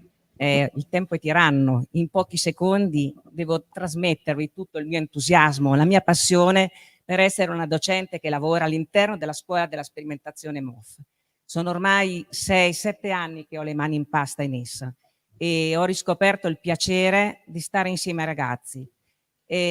La scuola della sperimentazione parte considerando quelli che sono i fattori che determinano, che ci caratterizzano una società sempre più complessa, accelerata, all'interno della quale abbiamo una varietà di flussi migratori notevoli, una complessità che riguarda le strutture familiari, le strutture sociali, abbiamo le nuove tecnologie da prendere in considerazione, lo sviluppo scientifico, tanti e tanti fattori che rendono questa società, pongono questa società di fronte a delle sfide che devono essere affrontate in maniera smart, che devono essere affrontate con il cuore, devono essere affrontate con una testa che ragiona, che è capace di scegliere e che non si spaventa di fronte a un errore, di fronte a un fallimento.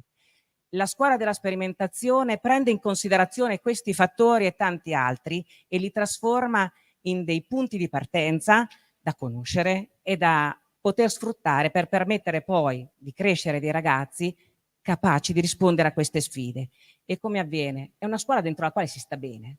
C'è il benessere, la prima cosa che viene presa in considerazione è il benessere dei ragazzi. Benessere dei ragazzi che poi è anche il benessere dei docenti.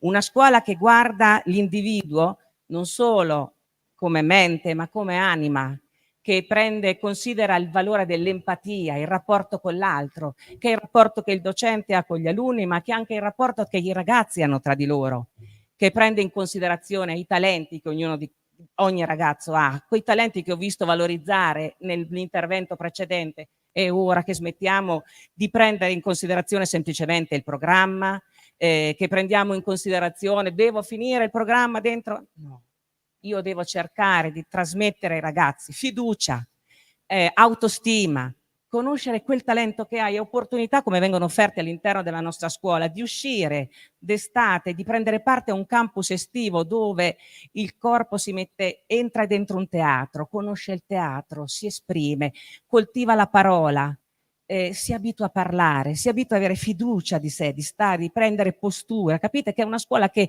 arma i ragazzi di quelli che sono gli strumenti più importanti per affrontare la vita futura, che li abitua a essere sereni di fronte a un errore. L'errore diventa un punto di partenza, osservo o sbaglio, è da lì che parto e non valuto, come diceva il professore, l'errore commesso, ma valuto il percorso, il traguardo che hai fatto.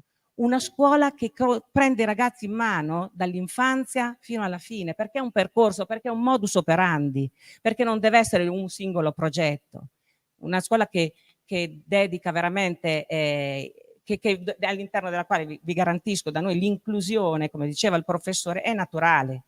Quando noi entriamo in classe e lavoro a piccoli gruppi con i ragazzi, un ragazzo aiuta l'altro, c'è la possibilità di crescere insieme, di correggersi, il professore che è una guida, che lancia domande sfidanti, il recupero del tempo lento, festina lente, affrettati lentamente. Ridiamo, recuperiamo a scuola quella lentezza necessaria per permettere poi ai nostri ragazzi di correre velocemente, di rispondere in maniera smart alle domande sfidanti che la vita porrà loro. Starei qui con voi a parlare per ore, perché vi ripeto, io amo stare a scuola, amo stare con i miei ragazzi, amo stare a fianco a una preside che crede questo. Dica.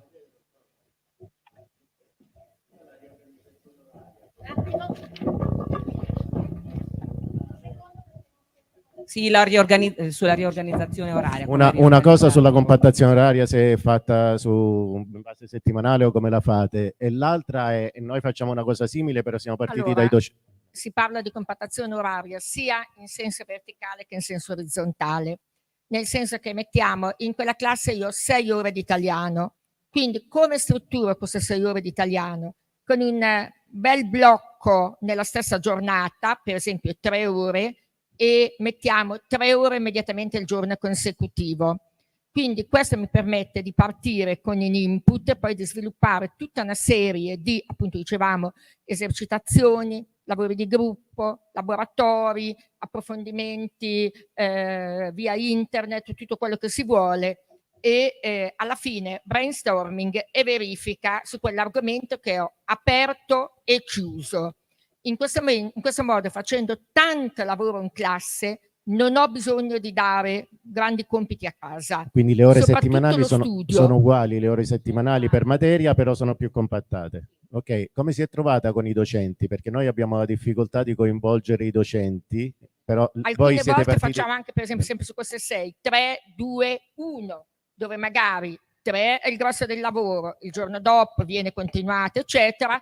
L'ultima ora del terzo giorno c'è praticamente questa fase riassuntiva di tutto quello che si è stato fatto, o se è necessario ancora andare avanti, un ulteriore approfondimento No, fino alla io tappa scusi, chiedevo successiva. il coinvolgimento dei docenti. Sinceramente all'inizio la prendono male, lo dico, però quando si accorgono alla fine di quello che ricevono un cambio e oltretutto finiscono, scusatemi l'espressione volgare, di sentirsi presi per i fondelli con i compiti. Avevo mal di pancia, è arrivato lo zio dal Brasile, c'è il nonno che non vedevo da mesi, no? E noi dobbiamo cercare di accettare la giustificazione. È molto più semplice invece questo rapporto chiaro, diretto, per cui i ragazzi sanno che se lavorano lì sono a posto, piuttosto che poi costruire tutto questo castello di giustificazioni che noi facciamo finta di accettare, che ovviamente nel momento in cui accettiamo o cerchiamo di contestare sminuiscono la nostra figura. Le verifiche vengono fatte. La verifica però è anche nel momento in cui io per esempio lavoro all'interno di un'isola, ho i ragazzi che stanno facendo in cooperativo qualche cosa, un'attività che io ho assegnato magari dopo una spiegazione frontale anche di 10 minuti, oppure potrebbe essere dopo più lezioni. Noi possiamo vedere, valutiamo come lavora il ragazzo, come risponde alla domanda sfidante, come si comporta, non è la singola verifica, arrivano anche quelle alla fine del completamento per esempio di un'unità didattica, di un'unità di apprendimento. Volevo dire un'altra cosa rispetto a quello che le dicevo, io sono docente che ho dovuto affrontare il problema della frammentazione oraria, insegno francese, quindi 2 ore alla settimana in una scuola secondaria, ero abituata a chiedere un'ora il lunedì, magari un'ora il mercoledì o il sabato, mi spezzi l'orario, per carità di Dio. Non posso più fare a meno della lezione compattata, perché lì riesco a costruire quel tempo lento che mi permette veramente anche dopo 15 giorni di verificare che il ragazzo ha trattenuto, perché io ho dato modo, ricorrendo a metodologie diverse, dando più spazio a loro, di interiorizzare ciò che ho trasmesso. Non è più la quantità di di ciò che io trasmetto che conta, ma è come lo trasmetto e come si fissa. Acquisiscono un metodo. Io ho visto l'attenzione stessa migliorare, la capacità attentiva, perché quando loro si sentono attivi, partecipi, sono lì, stanno sul pezzo e trattengono. Abbiamo lottato con dei docenti, ma poi passa. Un po' bisogna anche, no? La frammentazione. Ci si devono abituare, ci devono credere. Un po' alla volta ci si arriva, è possibile. Chiedo scusa, ma il tempo è molto tiranno e ci sono altri che vogliono chiedere. Proporremo all'organizzazione del festival di creare per l'anno prossimo anche dei salottini per approfondire, perché qua ci sono un sacco di domande ancora. Comunque potete anche mandarci le vostre domande via mail, io rispondo sempre a tutti. No, io ho un appello.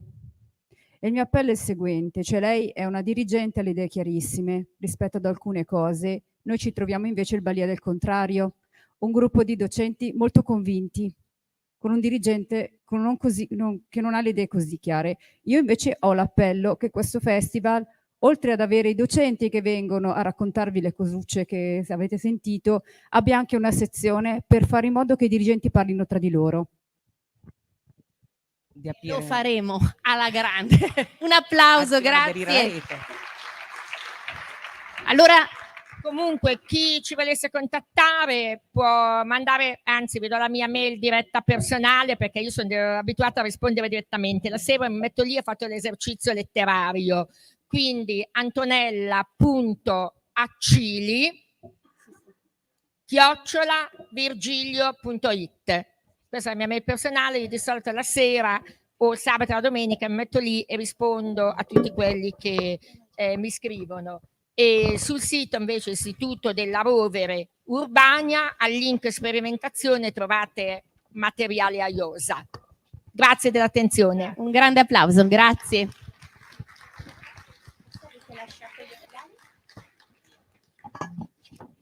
Allora, adesso è la volta dell'Istituto Giuseppe Verdi che ci ospita, e quindi un grande grazie, perché il festival, senza questa bellissima realtà che insieme a DF è stata motore del festival, non ci sarebbe. Quindi un grande applauso all'istituto ospitante. Grazie.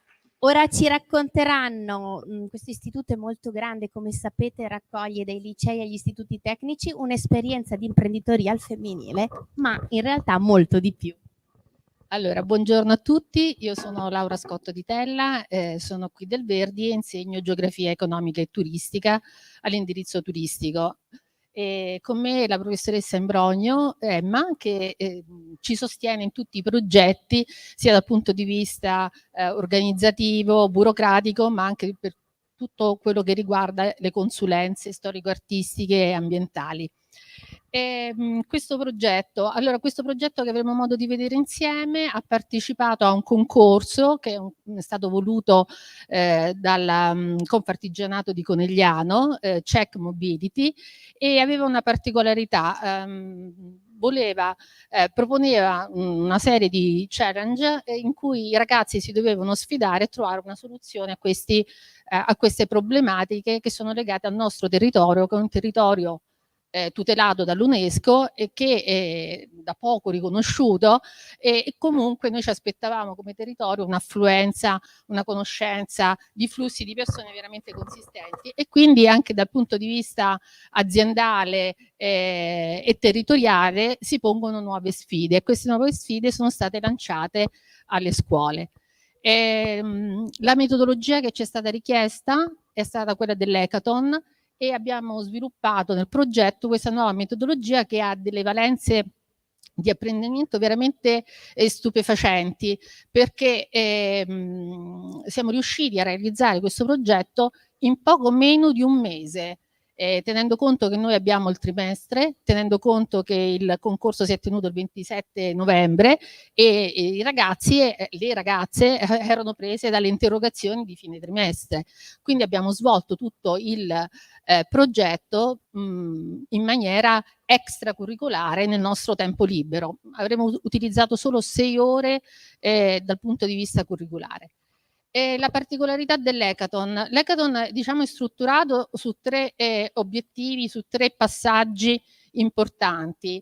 Il primo è la sfida, lo dice anche la parola hackathon, da hackerare, quindi richiede un processo creativo che va al di fuori delle regole, e questo processo creativo deve essere messo in discussione, insomma deve essere confrontato, deve prendere forma attraverso quello che è la seconda parte, no, del lavoro gruppo, che è un lavoro che viene condiviso con mentor esterni. E poi il ton, la parola proprio hackathon, che fa riferimento alla maratona, perché lo sforzo che viene richiesto ai partecipanti è uno sforzo veramente di resistenza, di collaborazione, di inclusione, è uno sforzo veramente grande. L'hackathon si struttura, diciamo, in 3 parti.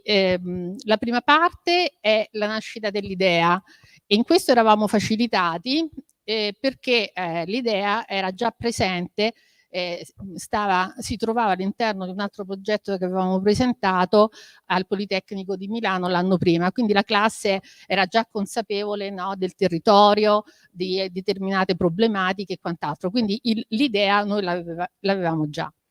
Ci è stato chiesto quindi di fare un'analisi SWOT, e in questa analisi noi abbiamo visto i pro, i contro, i vantaggi, le minacce che si presentavano per la realizzazione del nostro progetto, e da questa analisi siamo partiti nel confronto con i mentor che ci hanno sostenuto. L'hackathon come metodologia richiede una forte padronanza delle tecnologie digitali, e in questo eravamo anche avvantaggiati, perché le ragazze del team che hanno partecipato sono 5 ragazze del quinto anno, già da 3 anni erano veramente padrone delle tecnologie digitali, quindi sapevano già in classe, lavoravano abitualmente col tablet, noi per la nostra materia col telefonino per fare determinati lavori abbiamo sempre utilizzato tutto quello che avevamo a disposizione, lavagne multimediali, insomma per essere più performanti possibili negli itinerari turistici, nelle ricerche e in quant'altro. Quindi eravamo avvantaggiati, quindi abbiamo svolto questo progetto attraverso una classroom dove convergevano tutti i materiali e soprattutto dove attivavamo la nostra classe virtuale, dove incontravamo in Meet i mentor esterni, e quindi abbiamo avuto questo confronto continuo che ci ha permesso di far evolvere questa idea che ha portato poi al progetto finale. Altra caratteristica sempre di questa metodologia dell'hackathon è la restituzione. Una restituzione che non va fatta soltanto ai compagni di classe, agli altri insegnanti e quant'altro, ma è una restituzione che va fatta in un contesto altro, con adulti, con giornalisti, con imprese del settore, con enti pubblici, e quindi anche questo ha fatto crescere tantissimo le ragazze. Io ora propongo un attimo di vedere il risultato finale e poi di spiegare alcuni passaggi, perché vederlo anche così come soluzione finale non merita e non fa comprendere appieno tutto lo sforzo di questa metodologia, che dal punto di vista didattico veramente va al di là di quella che è un'unità di apprendimento, perché oltre ad essere interdisciplinare, perché le ragazze per fare questo progetto sono state seguite principalmente solo da me, però hanno messo in gioco tutte le conoscenze di altre discipline, dall'economia, dal diritto, la conoscenza degli enti territoriali, le lingue, perché più di una volta si sono dovuti confrontare con persone anche in lingua francese e inglese, quindi hanno dovuto usare le tecnologie digitali, quindi maneggiavano e conoscevano l'informatica veramente bene, quindi c'è stata anche dal punto di vista del risultato finale una grande consapevolezza di questa padronanza delle conoscenze anche nell'applicazione, no, di un progetto che va all'esterno e si può realizzare soprattutto. Ora vediamo insieme il progetto. Buongiorno a tutti, noi siamo il Creative and Innovation Team dell'Isis Verdi di Valdobbiadene, Siamo un team tutto al femminile e siamo molto determinate a far diventare realtà queste nostre proposte, pensando soprattutto alle opportunità che il mondo dell'imprenditoria femminile favorisce. La nostra idea è un'idea originale, realizzabile, soprattutto grazie ai bandi pubblici già esistenti e proposti dalla Regione Veneto. Inoltre non modifica l'unicità dell'ambiente nel quale viviamo, quindi del patrimonio UNESCO, ed è un'idea sostenibile. Abbiamo accettato molto volentieri la sfida che ci ha chiesto di creare delle nuove vie per la mobilità che possono essere utilizzate da turisti, residenti, studenti, ma anche da persone diversamente abili. Abbiamo perciò cercato di valorizzare quella che è anche la bellezza di questi luoghi, cercando però anche allo stesso tempo di essere un punto di promozione per le aziende vitivinicole del territorio, valorizzando il lavoro, ma anche le attività umane che si sono tramandate nel tempo. Abbiamo quindi pensato a diverse soluzioni e tra queste troviamo una sediovia, una mongolfiera, un minibus elettrico e delle attività di fitness all'aperto. La prima proposta è quindi la realizzazione di una sediovia per la particolarità di queste colline, per creare delle esperienze sensoriali e olfattive, come suggerisce proprio il turismo esperienziale. È una forma di mobilità che rispetta le caratteristiche del paesaggio e non è presente nel territorio. È un'idea che è destinata a residenti, turisti, ma anche studenti.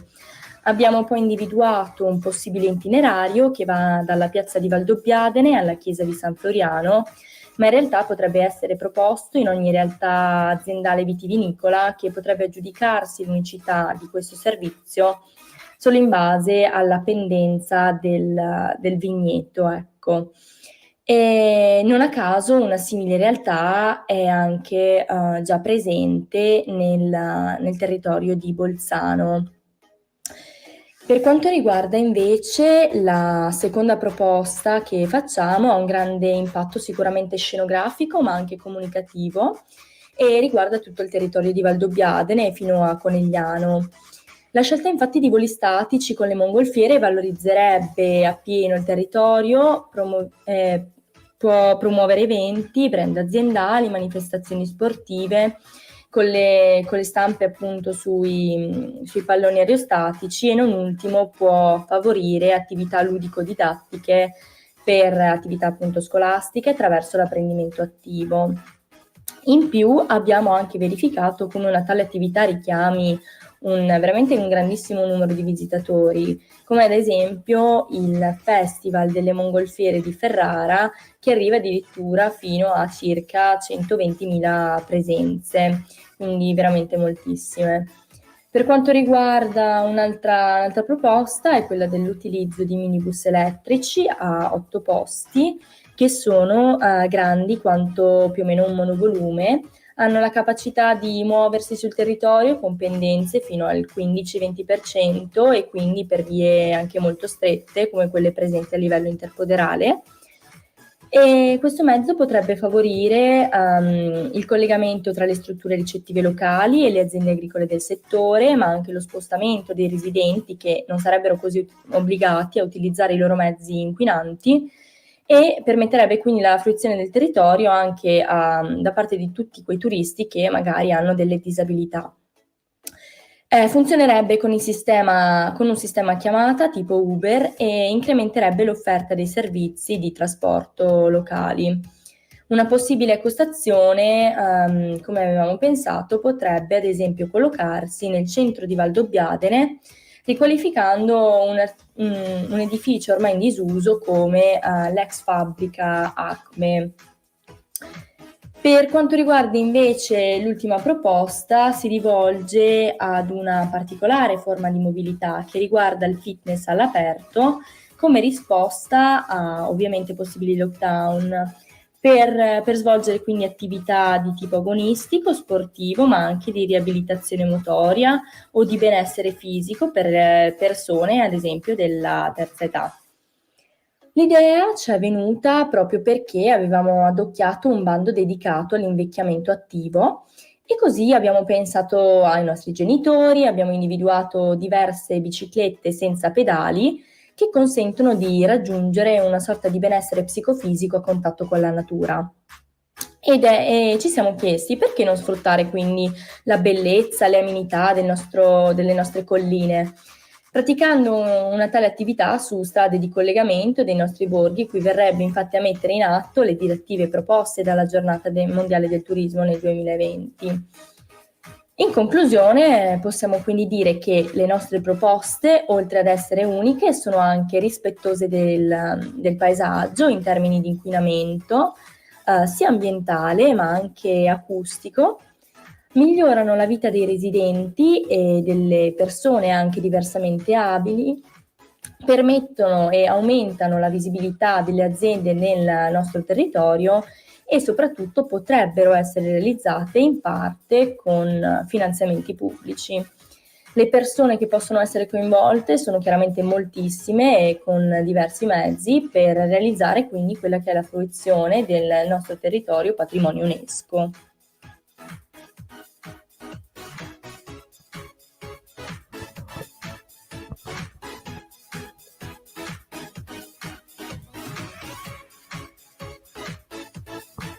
Allora, grazie. Come le chiudo? Allora, la particolarità di questa metodologia dell'hackathon è che durante i passaggi, innanzitutto il team, questa metodologia va al di là della lezione frontale e del lavoro di gruppo, perché noi sappiamo benissimo che nel gruppo ci sono delle abilità diverse o magari c'è chi si lascia trasportare dagli altri. Invece con questa metodologia tutte le ragazze hanno fatto tutto.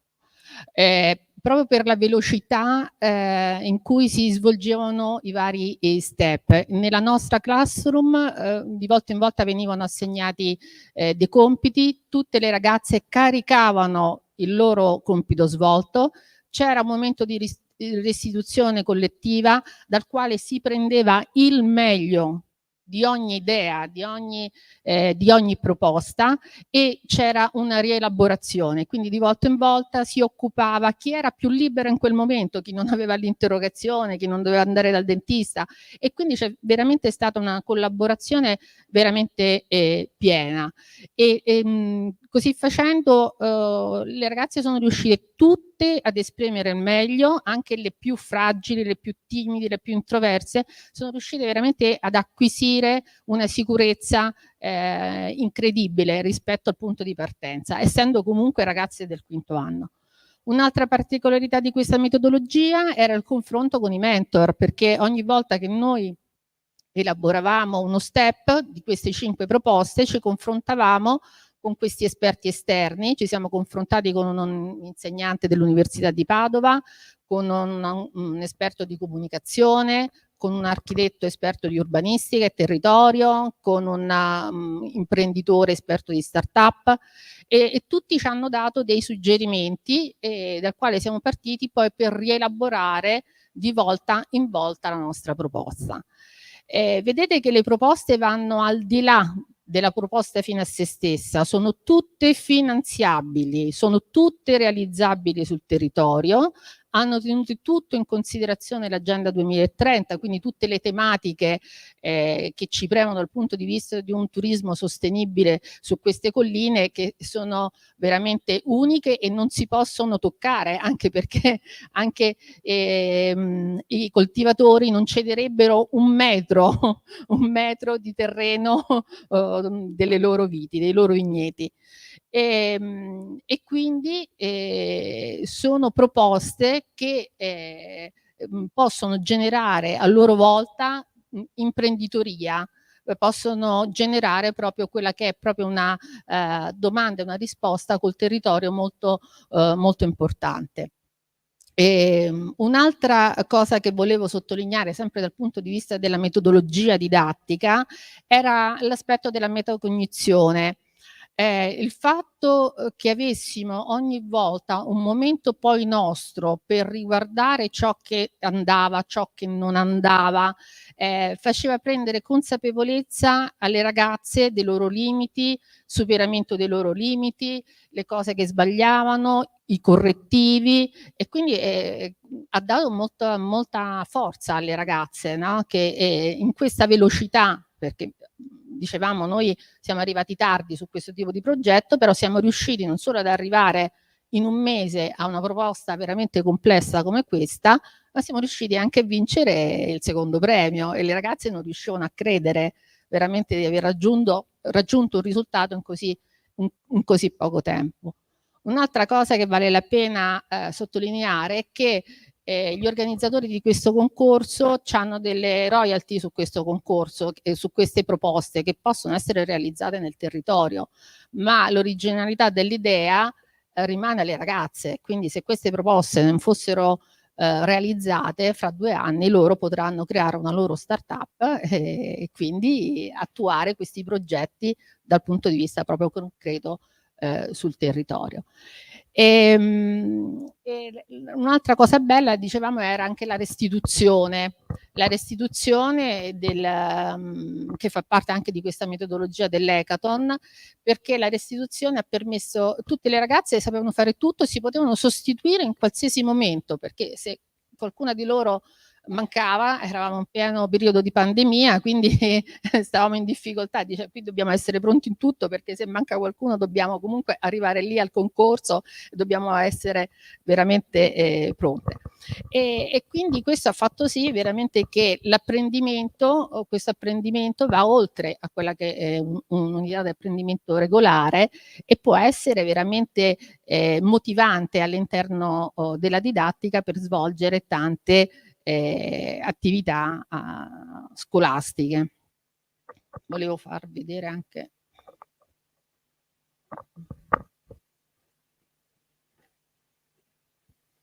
come riesco. Sì,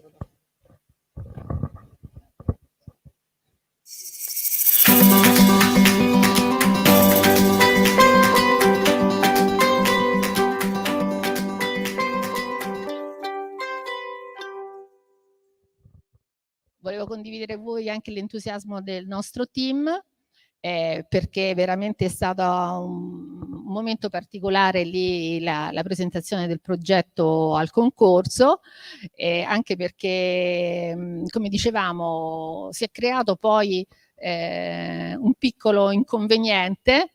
L'inconveniente è che quando dovevamo fare la nostra presentazione, quindi le nostre relatrici stavano spiegando il progetto, a un certo punto le tecnologie non ci hanno assistito e lei è andata tranquillamente avanti a spiegare con sicurezza e piglio le varie proposte, senza il supporto che a volte ci aiuta, no, nelle presentazioni. Al che si sono tutti fermati e hanno detto no, dobbiamo dare merito a queste ragazze che hanno lavorato bene, fermi, riniziamo tutto, perché questa sicurezza, no, che hanno mostrato poi nella presentazione gli è valsa sicuramente come un vanto, no, per la padronanza delle conoscenze, per la padronanza dell'esposizione, per la padronanza del progetto e della proposta che facevano. Un'ultima cosa che posso dire è che una metodologia del genere sicuramente può essere adattata dal punto di vista scolastico anche alla valutazione. Nella mia disciplina io non ho soltanto la griglia dell'oralità, ho anche una griglia di valutazione per quanto riguarda il testo argomentativo, perché una presentazione del genere è stata prima scritta proprio dal punto di vista metodologico di un testo argomentativo, quindi potrebbe essere sottoposto a una griglia di valutazione in tal senso, e poi ci stanno altre griglie di valutazione che valutano tanti altri descrittori con dei livelli differenti e degli indicatori differenti, che possono partire dalla comprensione della consegna, perché molto spesso si fa di più o di meno di quello che viene richiesto, ma non si fa proprio quello che viene richiesto, la capacità digitale, l'acquisizione della conoscenza, quindi come si applica poi questa conoscenza a contesti diversi per raggiungere il risultato. Quindi dal punto di vista anche didattico è una metodologia che, supportata anche con diversi strumenti di valutazione, può essere veramente valido nel contesto scuola. Grazie.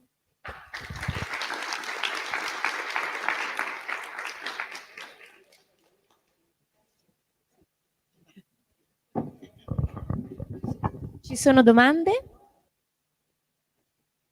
No, allora grazie davvero per il vostro racconto che conclude questa parte di racconto di esperienze. Rimaniamo qui perché fra pochissimo avremo, quindi proprio adesso alle 11:30 ci sarà l'intervento conclusivo del professor Alberto Ferlenga, ordinario di progettazione architettonica e rettore emerito dell'Università IUAV di Venezia, e così chiuderemo insieme questo bellissimo festival. Grazie a tutti e arrivederci.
Allora vi do il benvenuto, grazie a tutti quanti che vi siete fermati al termine di questa grande cavalcata di 3 giorni.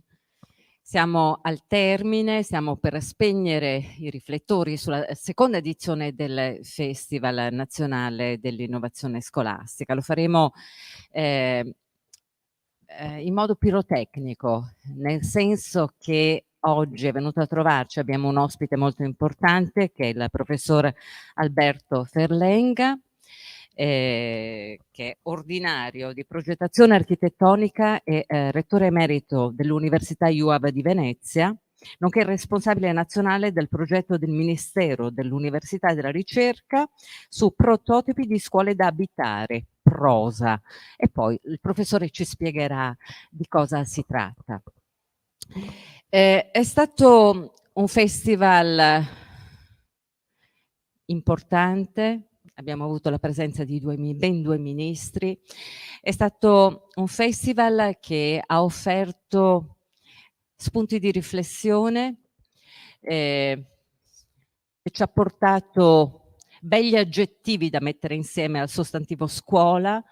Mi piace ricordare l'aggettivo del ministro, quello targato 2022, no? Frizzante, perché ha definito questo festival e i docenti che ne fanno parte delle bollicine, le bollicine della scuola italiana. L'anno scorso aveva parlato della scuola in modo sentimentale, affettuoso, quello era l'aggettivo del 2021.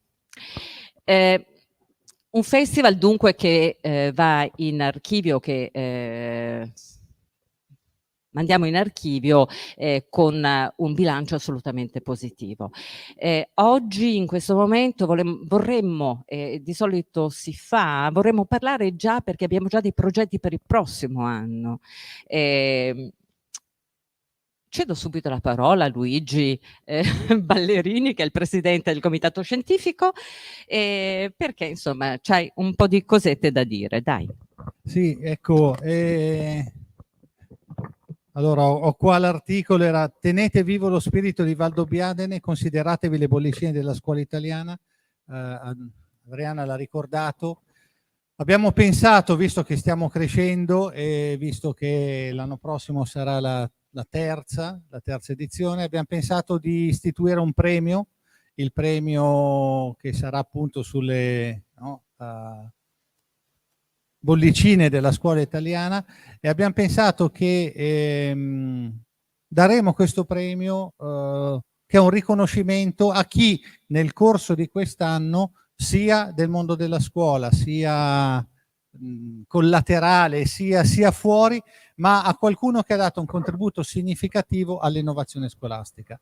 Allora, al momento lanciamo solo l'idea, ci sarà questo premio Bollicine della scuola, nato qua, dato dal festival, proprio con l'idea di valorizzare e riconoscere anche formalmente chi si distingue per l'innovazione scolastica, in modo tale che l'apertura del prossimo festival sarà con questa donna, con quest'uomo, che ci racconterà che cosa ha fatto e noi daremo il nostro riconoscimento.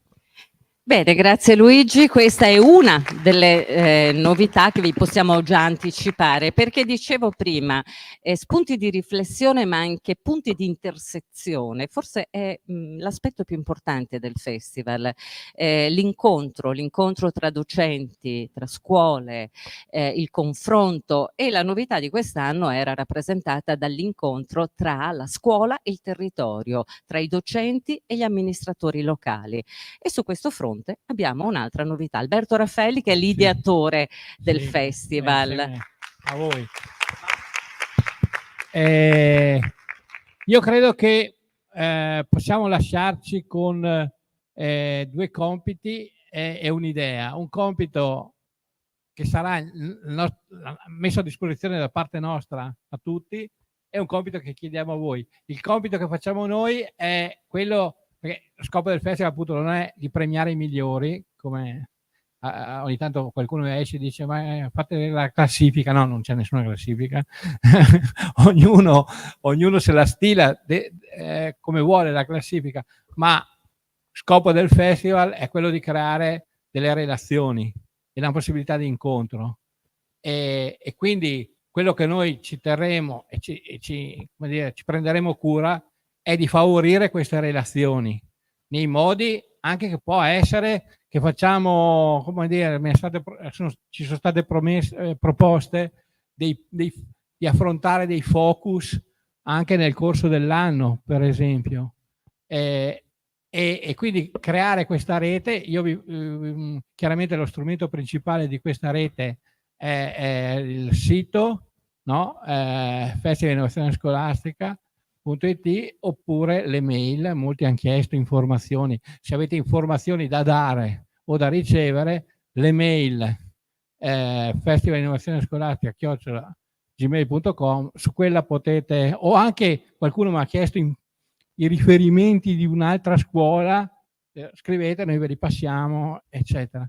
E quindi diventa, il vero scopo del festival è creare una rete. Poi quelli che magari sono un po' più fortunati riusciranno anche a viaggiare e a incontrarsi di persona, come secondo me a me è venuta curiosità di farlo nei confronti di tante scuole che sono qua, e può essere uno scambio comune.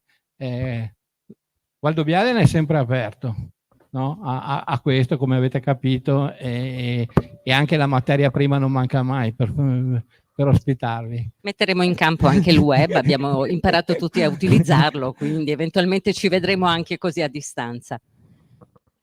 Sì, noi abbiamo pensato su questo, no? Ti lascio la parola, Marco, lo dici tu? Sì. No, l'idea è quella di rendere stabile questa rete attraverso un accreditamento del festival, quindi che una scuola possa inserirla nel proprio curriculum il fatto di aver partecipato al festival, e questo favorisce proprio la creazione di questa rete. Vi teniamo informati su come faremo questo. A voi chiediamo un compito che è quello di diffondere la notizia. Molti hanno detto sarebbe bello avere qua gli insegnanti, i nostri insegnanti, allargare il numero. Ci pensiamo, proviamo a vedere perché economicamente anche come può funzionare questa cosa, però già fin d'ora vi diciamo abbiate a cura di far conoscere questa ipotesi, questa possibilità. Sarebbe bello il prossimo anno che una scuola potesse portare con sé non solo i 3 insegnanti che abbiamo detto quest'anno, ma che ci si potesse dire no, perché molti hanno detto ma sarebbe bello che ci fossero qua altri insegnanti della nostra scuola. Proviamo a vedere come si può realizzare questa cosa, perché insomma c'ha degli aspetti organizzativi, ma insomma ci proviamo, vi terremo informati, e voi altrettanto riuscite a diffondere questa idea. Noi faremo gli atti, i video atti del festival, cioè sul sito verranno pubblicati tutti gli interventi che sono stati fatti qui, con il materiale che è stato presentato, verrà fatta una selezione, un highlights, come dicono i giocatori di calcio, di un quarto d'ora di ogni intervento, quindi tutti li trovate così come trovate quelli e questo diventa un archivio che rimarrà in modo stabile sul sito del festival. In ogni caso ci sono proprio i video di tutto il festival, dal venerdì alle 5 fino ad oggi, quindi se volete rivedere alcuni interventi, compreso quello magari del ministro, perché le sue parole sono state davvero molto belle. Nel frattempo è arrivato il sindaco di Valdobbiadene, Luciano Fregonese. Un breve saluto, sindaco.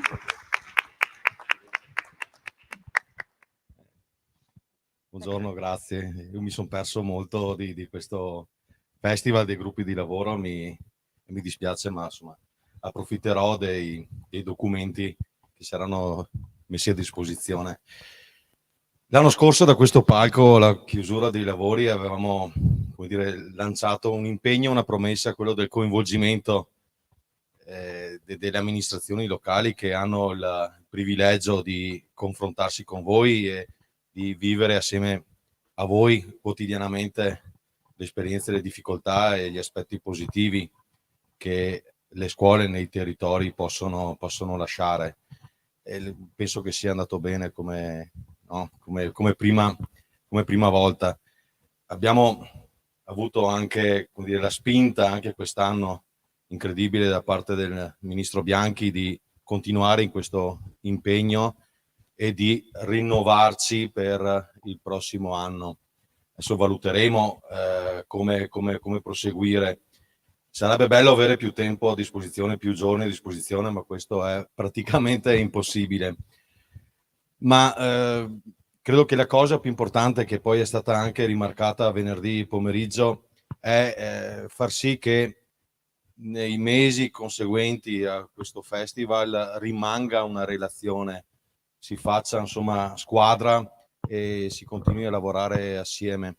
E questo è ancora più difficile perché dalla prossima settimana vi aspetta un duro lavoro, tante preoccupazioni, tante problematiche quotidiane, e avere il tempo per pensare al prossimo anno sarà difficile, però noi ci siamo, noi lo vogliamo, e chiunque voglia seguire questo percorso assieme a noi, che ci porterà avanti, spero, per diversi anni, insomma lo potrà fare. Non so cosa diventerà il festival tra 5-10 anni, ma lo può sapere chi farà parte della squadra.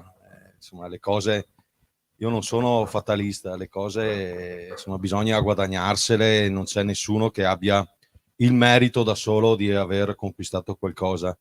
Bello poter far parte di una squadra. Siamo tutti pro tempore come il ministro, no? Però è stato invitato il prossimo anno Bianchi qui, anche se non sarà, abbiamo già esteso l'invito. se non sarà ministro, e questo credo lo possa possa essere detto anche per ciascuno di noi, se cambieremo lavoro, se cambieremo futuro, comunque chi vuole partecipare attivamente a questo festival lo potrà fare come singola persona. Il ruolo, per carità, dà responsabilità, però la volontà di una singola persona, qualsiasi lavoro faccia, qualsiasi esperienza faccia, insomma, penso di poter dire che le porte sono aperte a chiunque. E questo è un impegno per il prossimo anno e per gli anni a venire. Quindi grazie ancora. Sta arrivando anche l'assessore Martina Bertelle, alla quale chiedo di correre veloce. Facciamo un saluto velocissimo perché poi diamo spazio al professor Ferlenga. No, Martina, vorrei che facesse un saluto perché Martina Bertelle per conto dell'amministrazione è assessore all'istruzione del comune di Valdobbiadene, ma anche vicepresidente della provincia di Treviso. e molto si è È spesa stata nei mesi. molto attiva nell'organizzazione della tavola rotonda di venerdì. Beh, buongiorno. Scusate il ritardo, ma avete anticipato poi i tempi. Beh, io vi ho già salutato ieri, ma spero sia andato tutto bene. È stato per noi un onore ospitarvi qui e vi aspettiamo magari nei prossimi anni, non so se verrete ancora selezionati, ma insomma voi sarete ospiti qui a Valdobbiadene quando vorrete, quindi grazie per quello che avete portato e speriamo di rivederci presto, quindi grazie ancora e arrivederci. Grazie Martina. Giuliana, vuoi dire qualcosa? Un breve saluto? Un breve saluto per ringraziare ancora di essere stati ospiti fisicamente qui al Verdi e per aver partecipato. Qua, come è stato detto, le cose belle si fanno soltanto in squadra, e qua credo di poter dire che la squadra composta dalle persone che vedete adesso attorno a me e composta da voi sia davvero una squadra forte. Quindi grazie davvero a tutti e arrivederci al prossimo anno. Bene, grazie. Quindi potete accomodarvi. Professor Alberto Ferlenga, il tema che le affidiamo, professore, è di quelli belli corposi, belli interessanti. Scuola, comunità, città. Se la scuola si apre al territorio, come e perché ripensare gli spazi e i tempi della scuola per fare in modo che possa svolgere un ruolo più attivo ed esplicito nell'abitare e fare città. Mamma mia, adesso ce lo spiega bene. Se riesco. No, allora sarò breve, come si dice in queste occasioni. E innanzitutto voglio ringraziarvi non conoscevo l'iniziativa e quindi per avermi dato modo di conoscere e farvi i complimenti per il lavoro che è stato fatto, che è esattamente quello che serve. È esattamente quello che serve è il mettere in evidenza la straordinaria ricchezza di esperienze che la scuola italiana ha e di differenze. Ma d'altra parte questo non è abbastanza, come dire, comprensibile in un territorio come quello italiano. Pensiamo alle città. Io sono un architetto, mi occupo prevalentemente di questi aspetti che manifestano rispetto ad altri luoghi europei, per esempio, il loro maggior valore proprio nel sistema di differenze che esprimono. Cioè città che in parte hanno gli stessi valori, hanno le piazze, hanno i palazzi, i monumenti, eccetera, eccetera, però poi hanno delle differenze. E queste differenze nell'insieme declinano un valore che troppo spesso sottovalutiamo, non usiamo. Quello che io ho visto, seppure nel poco tempo che sono stato qui, è appunto questa ricchezza fatta di cose molto diverse, ovviamente nell'ambito della funzione che la scuola in un territorio, in un paese deve avere, quindi di accrescimento generale della cultura, ma tante differenze che sanno declinare anche le questioni più come dire, comuni ormai, come il digitale, come un certo tipo di innovazione e così via. Allora vorrei anche un po' partire da questo. Quello di cui mi occupo, ci occupiamo, è appunto, se volete, l'innovazione dal punto di vista degli spazi che ospitano la scuola, che non è una questione così semplice. Tra altre cose, esprimo anche un po' una una candidatura in qualche modo a far parte anche delle vostre prossime occasioni, perché penso che il mondo dell'università, dentro un lavoro basato su queste questioni di tipo progettuale che riguardano gli spazi, eccetera, eccetera, abbia un ruolo importante. L'università è diffusa, le scuole che si occupano di architettura, di ingegneria, eccetera, sono diffuse. L'incontro fra questi settori, cioè fra chi insegna all'interno delle scuole e chi a livello universitario ha anche un compito progettuale, io credo sia fondamentale, assolutamente fondamentale. Porto l'esperienza di un lavoro di ricerca che ormai è durato 5 anni, si chiuderà quest'anno, si chiamano PRIN, sono i progetti di interesse nazionale, sono progetti che vengono affidati alle università sulla base di selezioni e che riguardano appunto alcuni temi. Molto difficilmente sono stati affidati in questi anni a delle scuole di architettura, prevalgono le ricerche di tipo biologico, tipo fisico, eccetera, eccetera. Nel 2017 per la prima volta un progetto è stato affidato invece a una rete di università.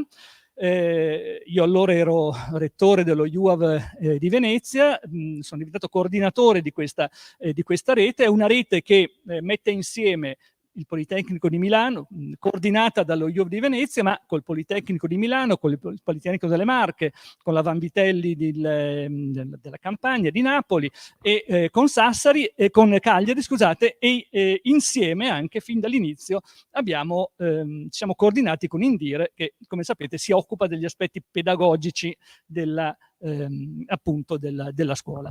Allora la questione era fin dall'inizio era duplice. Da una parte il dire noi ci occupiamo di qualche cosa che riguarda, potremmo dire, la scena fissa dell'insegnamento, l'aspetto appunto lo spazio, l'architettura, e dall'altra parte il fatto di provare a mettere insieme, a far confrontare in un'esperienza che è stata di discussione ma anche di progetto, culture che non sempre hanno saputo dialogare in questi anni su questi aspetti specifici. Cioè non sempre la cultura a cui appartengo io, che è quella degli architetti, per esempio, ha saputo dialogare con la cultura di chi insegna all'interno delle scuole e ancora con la cultura di chi poi deve amministrare le scuole. Questa è una questione tipicamente italiana, che troppo spesso culture differenti, che hanno ruoli differenti, tendono a costruirsi sostanzialmente non dico luoghi comuni, ma dei sistemi che molto difficilmente tendono poi ad essere scalfibili dal confronto con altri. Mentre invece se noi parliamo di scuole, se noi parliamo di edifici, se noi parliamo dell'architettura scolastica,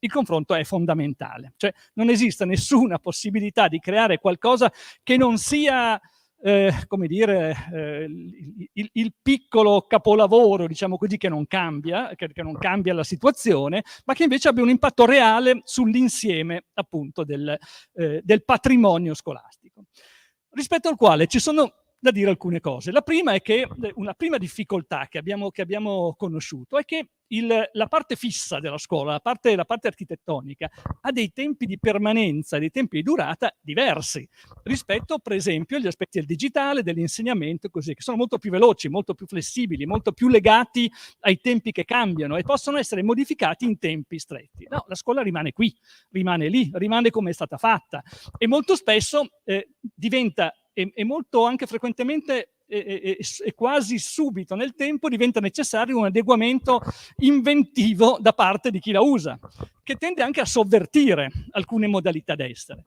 Perché la scuola, e permettetemi una piccola digressione quasi accademica, la scuola è una funzione dal punto di vista tipologico che ha una storia abbastanza strana. Se quasi tutte le funzioni più importanti nel mondo dell'architettura hanno, specialmente in Italia, hanno delle origini antiche, le chiese,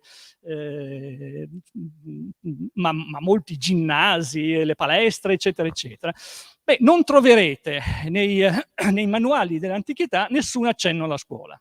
Non c'è. Vitruvio, che è il primo che ha parlato di scuole, che ha parlato, scusate, di architettura nel mondo romano, non parla delle scuole, parla di qualcosa che può essere ospitato all'interno di edifici prevalentemente, lui dice, ginnasi, quindi le palestre, e che però afferma fin da subito una funzione quasi parassitaria in senso benevolo della scuola, come qualcosa che si innesta dentro qualche altra cosa. E così è stato. Pensate anche nel mondo poi successivo, nel mondo medievale, dove la scuola viene ospitata all'interno di sistemi conventuali. Le rappresentazioni della scuola che noi possiamo trovare, dal Medioevo in poi, sono rappresentazioni di ambiti prevalentemente religiosi che ospitano alcune funzioni. E così è andato avanti. Il modello anche gli modelli universitari, la Sorbona è una specie di grande monastero e così via. Cosa vuol dire? Vuol dire che la scuola non nasce con una tipologia particolare. Se noi leggiamo anche i greci, la scuola si faceva all'aperto, prevalentemente, o si poteva fare all'aperto. Le rappresentazioni erano di quel tipo. Anche la grande rappresentazione di Raffaello, prima sentivo parlare appunto del Raffaello nella scuola d'Atene, è in una specie di grande ambito esterno, una specie di grande rovina in qualche modo. Tra l'altro nel cartone della scuola originale che è consegnato all'Ambrosiana a Milano non ce n'è neanche poi questo. Insomma, è qualcosa che può essere fatto in rapporto diretto con la natura. I filosofi lo facevano, o almeno si dice che lo facessero appunto in rapporto diretto con la natura. Poi invece avviene che mano a mano che si avvicina il mondo, se volete, più dell'insegnamento religioso, delle pratiche religiose, il mondo della scuola, si tende a codificare invece una tipologia, che non è una tipologia propria della scuola, è piuttosto una tipologia conventuale, che è quella che ci portiamo fino ad oggi, è quella dei corridoi delle aule, sostanzialmente. Corridoi che erano corridoi ed erano le celle. Quel tipo di tipologia specifica è esattamente quella che da questa scuola, le scuole prevalenti che noi consideriamo, si è mantenuta. Molto spesso in Italia c'è stato anche un riuso delle scuole, molto frequente, specialmente nei centri storici, specialmente in Italia il riuso è un tema importante, ma ancora lì il modello era sempre quello. Il modello era sempre un modello, se volete, rigido, o comunque un modello che non si legava a una sua originalità e che tendeva anche progressivamente a escludere questo rapporto diretto con la natura e con l'esterno, che invece è un po' all'origine della scuola. Allora, il progetto che noi abbiamo messo in atto, quindi questo è un tema, cioè una certa rigidità dello spazio rispetto a una possibilità invece molto più flessibile di utilizzo di questo spazio, che voi stessi avete dimostrato in quello che avete mostrato, perché avete utilizzato spesso spazi in modo differente rispetto a come magari l'architetto li aveva pensati. Allora, una prima questione è riflettere su questo, su come può essere considerato innovativo uno spazio scolastico oggi, usiamo il termine innovativo appunto per... una seconda questione è come ci si mettono in rapporto delle culture differenti, quella degli amministratori, quella di chi insegna, si occupa di pedagogia e quella degli architetti, per riflettere su delle modalità diverse appunto di questi stessi spazi. Questo è il tema dal quale siamo partiti e che riguardava un patrimonio italiano di scuole, e anche questo è un tema su cui bisogna riflettere, che è del tutto particolare.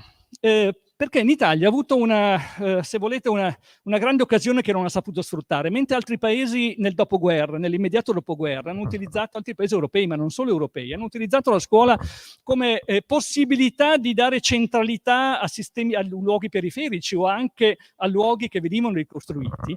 In Italia, al di là di alcune perorazioni su questo, considerazioni, però questo non è successo. La scuola non è stata fin dall'inizio considerata come opportunità reale per ridare magari dei centri che erano stati perduti, bombardati o altro, in aree che non erano le aree centrali che poi nel corso del tempo sono state ricostruite.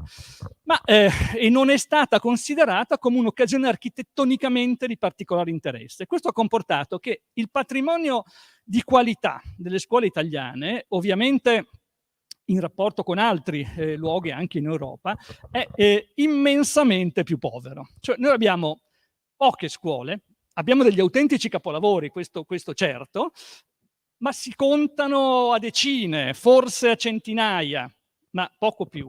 La maggior parte sono scuole, tra l'altro quasi tutte costruite attorno agli anni 70, perché le scuole che noi abbiamo, che noi usiamo oggi, sono state prevalentemente costruite o ricostruite tra gli anni 70 e i primi anni 80 e così via, sulla base di modelli che non erano, tranne rarissime occasioni, modelli particolari, ma paradossalmente erano i modelli delle periferie così come venivano costruite. Era più simile al capannone la scuola che non a una struttura particolare. In molti casi si tendeva anche a confondere con l'architettura produttiva, ovviamente non escludiamo i pochi casi eccezionali che ci sono stati. Quindi anche in questo caso, quell'occasione che poteva esserci in Italia di utilizzo della scuola come nuove centralità. Questo è importante perché ovviamente se io la considero non solo uno spazio per l'insegnamento, ma come una centralità, si amplia la possibilità d'uso, cioè si può legare ad altre funzioni e così via. Bene, questo c'è stato in modo molto, molto limitato. Che cosa c'è stato invece? Che cosa c'è? Ci sono 48.000 scuole in Italia, perché questo è il numero delle scuole, quasi tutte costruite in quel decennio, e quasi tutte nelle stesse condizioni, cioè quasi tutte sono scuole che hanno oggi necessità di interventi importanti, che non possono essere abbattute, sarebbe uno spreco. La maggior parte di quelle dal punto di vista strutturale sono scuole che funzionano. Quello che non funziona e quello che tende sempre meno a funzionare magari è la loro spazialità interna, quello che non funziona è la loro rigidità, quello che non funziona è l'adeguamento tecnologico, quello che non funziona è la separatezza dal mondo esterno. Allora, noi abbiamo lavorato appunto su un territorio nazionale, 5 università, Indire, insomma, avevamo uno spaccato abbastanza importante, abbiamo lavorato un po' su questi temi. Il titolo era Scuole da abitare, cioè l'idea, se volete banale, tutti noi ne saremmo come dire, interessati a questo, è che la scuola venga considerata come un edificio che non funziona solo per il tempo spettante, strettamente spettante all'insegnamento, ma funziona invece 24 ore su 24 con tutta una serie di funzioni, un vero punto di riferimento. La gran parte di queste 48.000 scuole italiane è collocata in aree periferiche, è collocata in aree che in Italia anche lì hanno perso un'occasione. Cioè l'occasione che la periferia non fosse semplicemente un appendice al centro, ma fosse un luogo che avesse delle proprie qualità, dei propri valori, delle proprie centralità. Questo in Italia per molti versi non è successo, quasi da nessuna parte.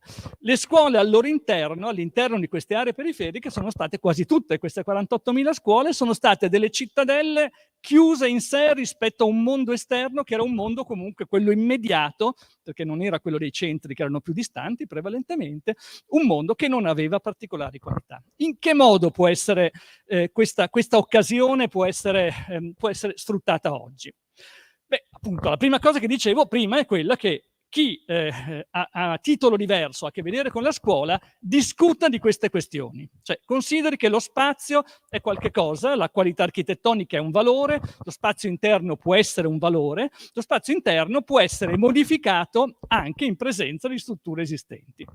Ovviamente il progetto che riguarda la, chiamiamolo riuso, ristrutturazione, come volete, è un progetto diverso rispetto a quello che riguarda un edificio ex novo che può essere immaginato fin da subito in modalità diverse. Ma il vero problema italiano, lo ripeto, è quello delle 48.000 scuole da sistemare. Non tanto e solo quello delle 200 scuole che il PNRR farà costruire, e per carità, va benissimo, ma rimane il problema di tutte le altre, che è il vero grosso problema. Allora su quello abbiamo lavorato e soprattutto anche con Indire abbiamo lavorato e stiamo lavorando tra le altre cose costruendo per mettere a punto le linee guida. È stato da questo punto di vista un'attività di ricerca virtuosa perché non si è chiusa per una volta all'interno dell'università, ma soprattutto a partire dal rapporto con Indire poi ci è stato chiesto di lavorare su quelle che potevano essere le linee guida per le scuole esistenti e da fare. Le questioni sono questioni che più o meno derivano da quello che ho detto prima. Come può una scuola diventare un punto di riferimento rispetto a un ambito? Come le sue biblioteche, le sue palestre, le sue mense, ma gli stessi spazi interni possono acquisire una multifunzionalità che le possa aprire a un uso differente. Ci sono ovviamente degli aspetti non facili, come gli amministratori sanno, dal punto di vista della gestione, ma anche come appunto i dirigenti scolastici sanno, perché ci sono una serie di normative che rendono difficile tutto questo, ma ci sono delle oggettive possibilità per cui questo possa diventare reale, che stanno anche nella progettualità delle scuole, del come vengono modificate, del come vengono aggiunte delle funzioni che magari attualmente non ci sono, del come vengono aggiunti dei pezzi di scuole e del come tutto questo venga fatto in un'ottica non di cittadella chiusa, circoscritta e che guarda con una certa diffidenza, come se si dovesse difendere dal territorio esterno, ma al contrario come elemento che travasa valori e acquisisce valori dal territorio esterno. Territorio che esprime differenze. Una grande, forse errore, ma però erano tempi diversi, insomma, che la scuola italiana ha avuto, era a un certo punto l'idea che dovesse essere, come dire, una sorta di livellamento a livello alto, ovviamente, quello che si doveva ottenere. Cioè, alzare mediamente, e però in modo uguale dal punto di vista metodologico, il livello di chi la frequentava. Questo ovviamente è vero, negli anni dell'immediato dopoguerra questo diventava fondamentale. Ma il tema che la scuola possa esprimere non solo questo innalzamento di tutti, ma anche le differenze dei luoghi, è un tema che riverbera poi su tutti gli aspetti. L'aspetto architettonico, l'aspetto degli spazi, perché i luoghi sono diversi. L'aspetto della permeabilità. Se noi pensassimo o incominciassimo a pensare alla scuola, all'edificio scolastico, come lo dicevo prima, una specie di piccolo hub dal quale si diramano percorsi che utilizzano altre parti della città, che portano a musei, che portano a... Prima c'erano esperienze di cui si parlava, di utilizzo appunto di questo, ma in modo generalizzato, che scelgano all'interno della città tra i luoghi che magari sono meno utilizzati, però hanno un senso particolare, arti di natura, parti di architettura e così via, e costruiscano in questo modo appunto una maggior complessità e una maggior permeabilità. Non è così impossibile, magari collegandolo con piste ciclabili, con percorsi pedonali nuovi, cioè dando sostanzialmente un certo tipo di indirizzo a scelte che comunque i comuni fanno spesso, però centrandole appunto sulla scuola. Se la scuola non fosse, come è nella maggior parte dei casi, quella specie di un po' brutta copia dei campus anglosassoni, non che i campus anglosassoni siano qualcosa di negativo, ma i campus anglosassoni hanno una logica dentro il mondo anglosassone. Peraltro i campus anglosassoni, anche qua permettetemi una digressione, derivano da un'idea palladiana dei campi, Virginia State, Jefferson, eccetera, eccetera. Ma se l'idea fosse quella fin dall'inizio di abbattere per quanto possibile le barriere, le chiusure che oggi per legge sono necessarie, di utilizzare le centinaia di migliaia, su questo abbiamo fatto una verifica anche, le centinaia di migliaia di ettari che stanno attorno alle scuole e che frequentemente sono o non utilizzati, oppure come parcheggi, oppure sono spazi abbandonati perché non ci sono poi spesso i finanziamenti per farlo. Se tutto questo diventasse, se questa si ragionasse attorno all'idea di un parco scolastico al centro del quale c'è l'edificio, ma il parco diventa il vero elemento anche con delle funzioni particolari, sportive, di ritrovo, eccetera, eccetera, il vero elemento di rapporto con l'intorno, probabilmente già ci avvicineremmo a un'idea della scuola che è diversa. Se l'adeguamento tecnologico, per esempio, pensate a tutte le tematiche legate al mondo della sostenibilità, al mondo, non fosse semplicemente come succede negli edifici, qualcosa che sta tra i muri, tra le pareti, quindi è nascosto in qualche misura, fa funzionare la scuola o l'edificio, eccetera, eccetera, e basta. Ma io credo che invece questo tipo di soluzioni all'interno di un edificio scolastico vadano esibite, vadano rese evidenti, perché il loro rendersi evidenti diventa anche un modo per dimostrare, mettere in evidenza una buona pratica che poi potrebbe essere trasferita quantomeno attraverso l'esempio o richiesta dagli stessi studenti, scolari che la frequentano, anche nelle proprie case. Cioè il mettere in evidenza di più le cose che alcuni edifici normali in genere vengono nascoste, vengono murate, appunto, stanno fra le mura. E così via. Se appunto parte delle funzioni che vengono utilizzate di giorno potessero essere utilizzate anche nel pomeriggio, a partire da incontri con associazioni, con altri livelli start-up, eccetera, eccetera. Cioè incomincerebbe a costruirsi un'idea della scuola appunto come centro diverso, rispetto al quale l'architettura è importante, non è fondamentale, ma è importante. È importante che l'architettura parta da un'idea di valore riconosciuto, cosa che è complicata in architettura, è difficile È molto difficile oggi, una volta era, ovviamente molto tempo fa, era molto più facile per tutti dire che cos'era una buona architettura e cos'è una cattiva architettura. Oggi è molto difficile. Tende a prevalere un'idea di gusto. A me piace, a me non piace, funziona, non funziona e così via. Però io penso che una buona architettura, sempre più, dovrà essere un'architettura che tende a travasare valori non solo per il proprio funzionamento, ma in ciò che è attorno. A spandere alcuni valori di conoscenza, di qualità urbana, rispetto, che sia curiosa nei confronti dell'esterno.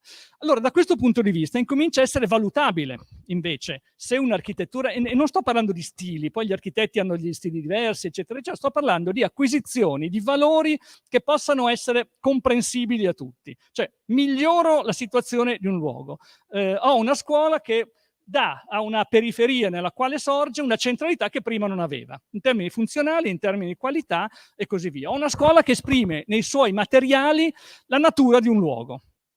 Molto banalmente, ci sono luoghi in montagna, sono luoghi materiali, hanno sempre espresso le qualità dei luoghi differenti. Una riflessione anche su questo aiuta a un'idea identitaria della scuola, che non vuol dire che poi sono tutte diverse, ovviamente dentro un plafond di upgrade, diciamo, che deve essere comune, ma che abitua a considerare che i luoghi in Italia sono diversi e che la forza di questo paese da molti punti di vista sta nelle sue differenze, sta nella capacità di far sì che quelle differenze diventino dei valori, differenze di produzione, differenze di culture, differenze di storia e così via. E questo lo si diceva nel lavoro che ho visto sempre prima su Raffaello, e insomma diventa importante perché la storia ha un senso se diventa strumento, se diventa qualche cosa che può essere aiutare il senso di riconoscibilità, di autoriconoscibilità rispetto a un luogo, se ne dimostra l'utilità in qualche modo. L'edificio scolastico, in genere l'architettura ha questo valore, i monumenti hanno avuto questo valore nel passato. L'architettura della scuola l'ha avuto molto poco, in Italia soprattutto, come dicevo. Ci sono dei casi in cui, tra le altre cose, si tende a non riconoscere. Per esempio, c'è un caso che mi piace citare qui, che è di questi giorni. Nelle 200 scuole del PNRR che sono state bandite e presto verranno giudicate, e che sono prevalentemente abbattimenti di scuole, molte sono abbattimenti di scuole per nuove ricostruzioni. Ce n'è per esempio una, non molto distante da noi, nel Vajont, che era dedicata ai bambini del Vajont, costruita da un ottimo architetto italiano, Costantino Dardi, le cui opere sono conservate al Maxi di Roma o anche allo IUAV, che verrà abbattuta. Quantomeno il progetto di abbattimento aveva un significato molto particolare, perché il primo edificio ricostruito dopo il Vajont, nel Vajont c'è stata una ricostruzione molto particolare, la mia scuola, la mia università ha partecipato a questa progettualità nel suo insieme. Questo è stato uno dei primi interventi che ha manifestato questa volontà di ripresa. Certo, le giustificazioni sono diciamo di buon senso. Rimetterla a posto costerebbe moltissimo, tanto vale abbatterla e invece rifarla. Però io credo che noi dobbiamo stare attenti, perché questa pur piccola quota di scuole di qualità che citavo prima in Italia, alcuni sono dei casi veramente eccezionali. Ce n'è uno che cito, l'asilo Sant'Elia di Giuseppe Terragni a Como, è una scuola eccezionale, guardata come capolavoro, e ancora oggi è un asilo che funziona, tra le altre cose. Ma se incominciamo a pensare che questo patrimonio, anche questo patrimonio ridotto, non debba essere riconosciuto e debba essere trattato come un qualunque altro luogo, io credo che partiremo col piede sbagliato. Magari potranno non ospitare una scuola, magari potrebbe essere un centro che diventa un centro dedicato all'insegnamento, come uno dei pochi capisaldi di alta qualità che dimostrano come appunto le scuole potevano, anche in tempi diversi dal nostro, però assolvere dal punto di vista anche architettonico ai loro compiti. Ma abbatterla in modo, come dire, automatico, senza considerarne la qualità, è pericolosamente, anticipa pericolosamente un'idea di non importanza della qualità architettonica. Cioè le scuole devono funzionare, ma poi il livello architettonico, io ovviamente lo sto dicendo da un punto di vista molto di parte, essendo un architetto, ma penso realmente che l'architettura in questo paese sia stata un valore aggiunto e penso che sia facilmente dimostrabile nei nostri centri storici. Chiudo dicendo che Il tema che noi abbiamo messo in evidenza è questo, cioè come le scuole oggi, le scuole su cui dovremmo intervenire, quelle 48.000 scuole di cui dicevo, possono essere oggetto di una progettazione che non è quella spesso bizzarra che gli architetti hanno, ognuno magari per proprio conto, ma è una progettazione misurata su quello che c'è. Un grande architetto, un grande scrittore, purtroppo morto un paio d'anni fa, veneziano, Daniele Del Giudice, diceva essere visionari di quello che c'è. Questo dovremmo fare nelle scuole attuali, essere visionari di quello che c'è, non tanto l'abbattimento, ma considerare come nel corso del tempo queste scuole sono state utilizzate in molti modi diversi, hanno messo in evidenza un patrimonio di usi alternativo anche rispetto ai propri spazi ricchissimo. Partire da lì, partire da un dialogo con chi insegna quotidianamente, con chi sa quanto uno spazio può essere utilizzato, quanto l'aula sia totalmente obsoleta dal punto di vista dell'insegnamento, o quanto invece debba essere trovato un rapporto diverso fra aree, spazi di circolazione, aule, spazi di circolazione, eccetera, eccetera, perché non c'è mai l'una cosa o l'altra, è un insieme di questioni di spazialità, quanto all'interno delle scuole il mobilio, per così dire, gli arredi siano una parte fondamentale, non l'ultima quota di ciò che mi è rimasto da spendere, che viene utilizzata in qualche modo e quasi sempre in modo pessimo. Quanto si può intervenire su queste cose? Guardate che molto spesso non si tratta tanto di finanziamenti in più. Certo, la scuola è stata sottofinanziata dal punto di vista anche degli edifici negli ultimi anni, ma si tratta anche di mettere insieme idee diverse, di utilizzare in modo diverso i finanziamenti che esistono. Questo è un po' il tema che noi abbiamo in questi anni portato avanti e abbiamo ritenuto anche fondamentale che fosse però necessario avere una conoscenza dello stato attuale, perché io ho delle grosse preoccupazioni, ritorno sul PNRR, che è una grandissima occasione per l'Italia, però come spesso succede in Italia c'è anche un fortissimo rischio di spreco, un fortissimo rischio di buttar via denaro. Certamente non è che avere 200 scuole in più non ci faccia comodo, come non è che sistemare un borgo in più possa essere negativo. Ma se tutto il tema riguarda il fatto di sistemare in modo ottimale un unico borgo in una regione o 2 borghi in una regione, come sta succedendo, o 200 scuole su 50.000, devo dire, bene, grazie, lo facciamo, lo faremo nel migliore dei modi, ma il problema è tutto il resto. E dopodomani avremmo quel problema lì. In più dovremmo gestire anche le 200 scuole che sono state in più. Quindi queste diventano le questioni, e il fatto che possa essere tutto questo, anche tutto questo lavoro fatto mettendo insieme la cultura che deriva dal mio mondo, che è il mondo universitario o il mondo degli architetti, che spesso è stato anche abbastanza separatista rispetto a questo, in un rapporto diretto invece col vostro mondo, col mondo di chi la vive quotidianamente, la scuola è fondamentale, è assolutamente fondamentale. La progettualità che può essere espressa nella scuola. Noi in ottobre faremo a Treviso, tra l'altro, una mostra che riguarda 34 scuole su cui abbiamo lavorato in questi anni come UAV, e sono i progetti fatti dagli studenti in 5 anni su scuole esistenti. Lì c'è una progettualità di base.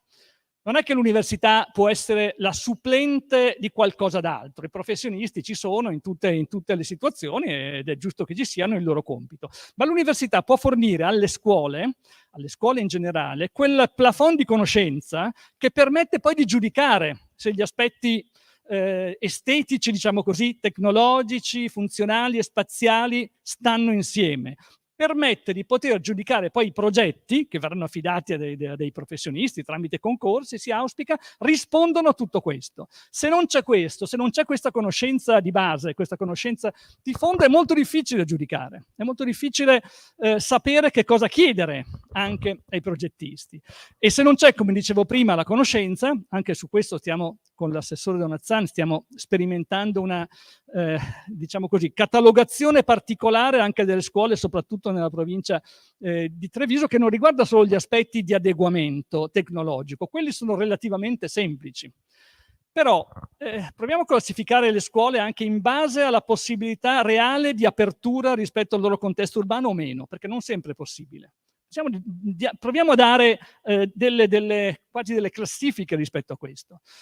sull'adeguamento tecnologico, ma anche sull'adeguamento degli spazi, fino a che punto una scuola può essere trasformata. Ci sono scuole a telaio, uso dei termini strutturali, scuole che funzionano con setti portanti, hanno delle differenze rispetto alla loro trasformabilità.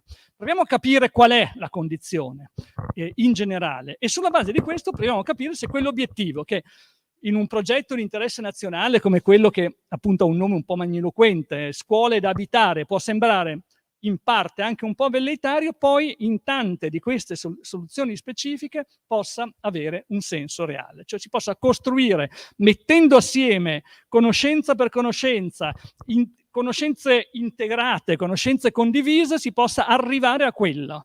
Il fatto che la scuola non sia all'interno per esempio dei piani regolatori, quello che rimane nelle aree standard e che magari viene costruito dopo 20 anni che l'area standard è stata definita perché rimane un ritaglio, perché finalmente arrivano i soldi, ma rimanga invece la centralità fin dall'inizio dei piani regolatori, il punto più importante di un sistema di sviluppo urbano e non appunto l'ultimo tassello. Grazie.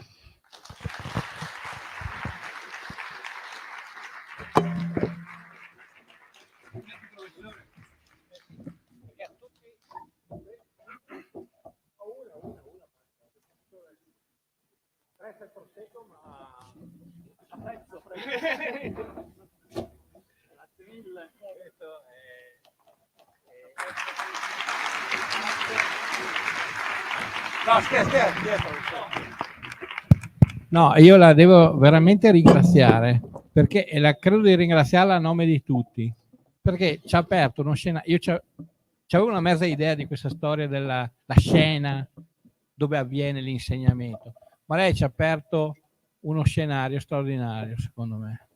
E allora, appunto, come diceva prima Adriana, l'idea è quella che il prossimo anno, quello che abbiamo fatto quest'anno con il seminario Un'aula grande come la città, il prossimo anno lo vorremmo dedicare proprio a questo tema. Sarebbe bello la scena della scuola. Mi piace molto il termine scena, perché io sono anche convinto che la scuola è un teatro, no? Ma insomma adesso questo ci lavoreremo sopra insieme. Io mi pare di aver capito che lei insomma ci invita a lavorare insieme. È un'aperta disponibilità, cioè, se ci volete ovviamente. Certo. Poi non è che sono io, insomma, è il Certo. mondo anche universitario che rappresento, quindi forse... Anche perché noi guardiamo la cosa dalla prospettiva del docente, no? Che è una prospettiva. Io capisco ed è molto interessante che il vostro punto di vista, il punto di vista degli architetti è un altro, ma voglio dire, come quello dell'amministratore, giustamente. E quindi mettere insieme queste prospettive è fondamentale. A noi piacerebbe, glielo dico, l'anticipo, forse non vorrei bruciare, ma a noi piacerebbe fare una mostra il prossimo anno nel corso di questo weekend, in cui voi ci direte come, perché noi non sappiamo come fare, ma valorizzare, no? Degli aspetti della scena a scuola, anche degli aspetti, bellissimo il progetto del Malpighi dove disegnano le penne, adesso non vedo, no? Le penne nuove, perché io quando penso alla scuola il primo pensiero che mi viene è il calamaio con le macchie d'inchiostro che mi facevo da piccolo, no? E ancora adesso se ci penso sono così legato che a casa ho una scatola dove ho conservato le penne stilografiche di una volta. I banchetti hanno ancora esatto. No, e questo va pensato da questo livello fino giustamente allo spazio, ed è molto molto interessante. D'altra parte molti spunti che sono venuti fuori in questo weekend riguardavano questo, la scuola museo, la natura, no? Tanti spunti, non vorrei dimenticarne altri. È un dialogo aperto, quindi apriamo il nostro raggio d'azione, giusto professore, il prossimo anno parlando di scuola con gli amministratori comunali, con i dirigenti, con voi, con i professionisti del costruire.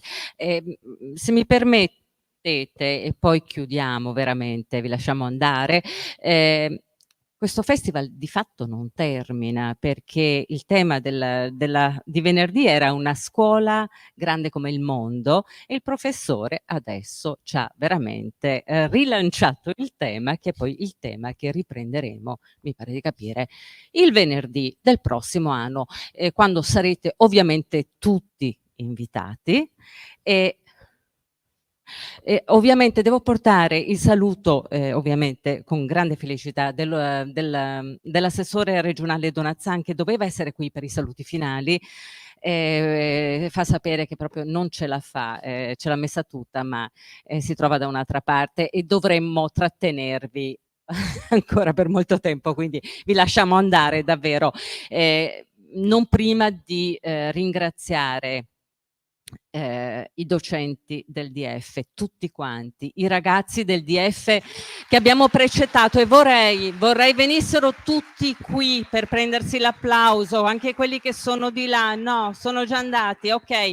Li ringraziamo davvero tutti, hanno fatto 3 giorni di grande lavoro, generoso. Li rappresentano i nostri amici Bruno e Michele e Bruno. Eccoli qua. Loro rappresentano la scuola, i loro compagni, sono belli pronti per cominciare. Alberto, che altro aggiungere? Nient'altro. Buon viaggio, grazie ancora per essere stati qui. Facciamo una foto come l'anno scorso. Quindi vi invito qua sul palco, facciamo una foto di gruppo. Grazie ancora.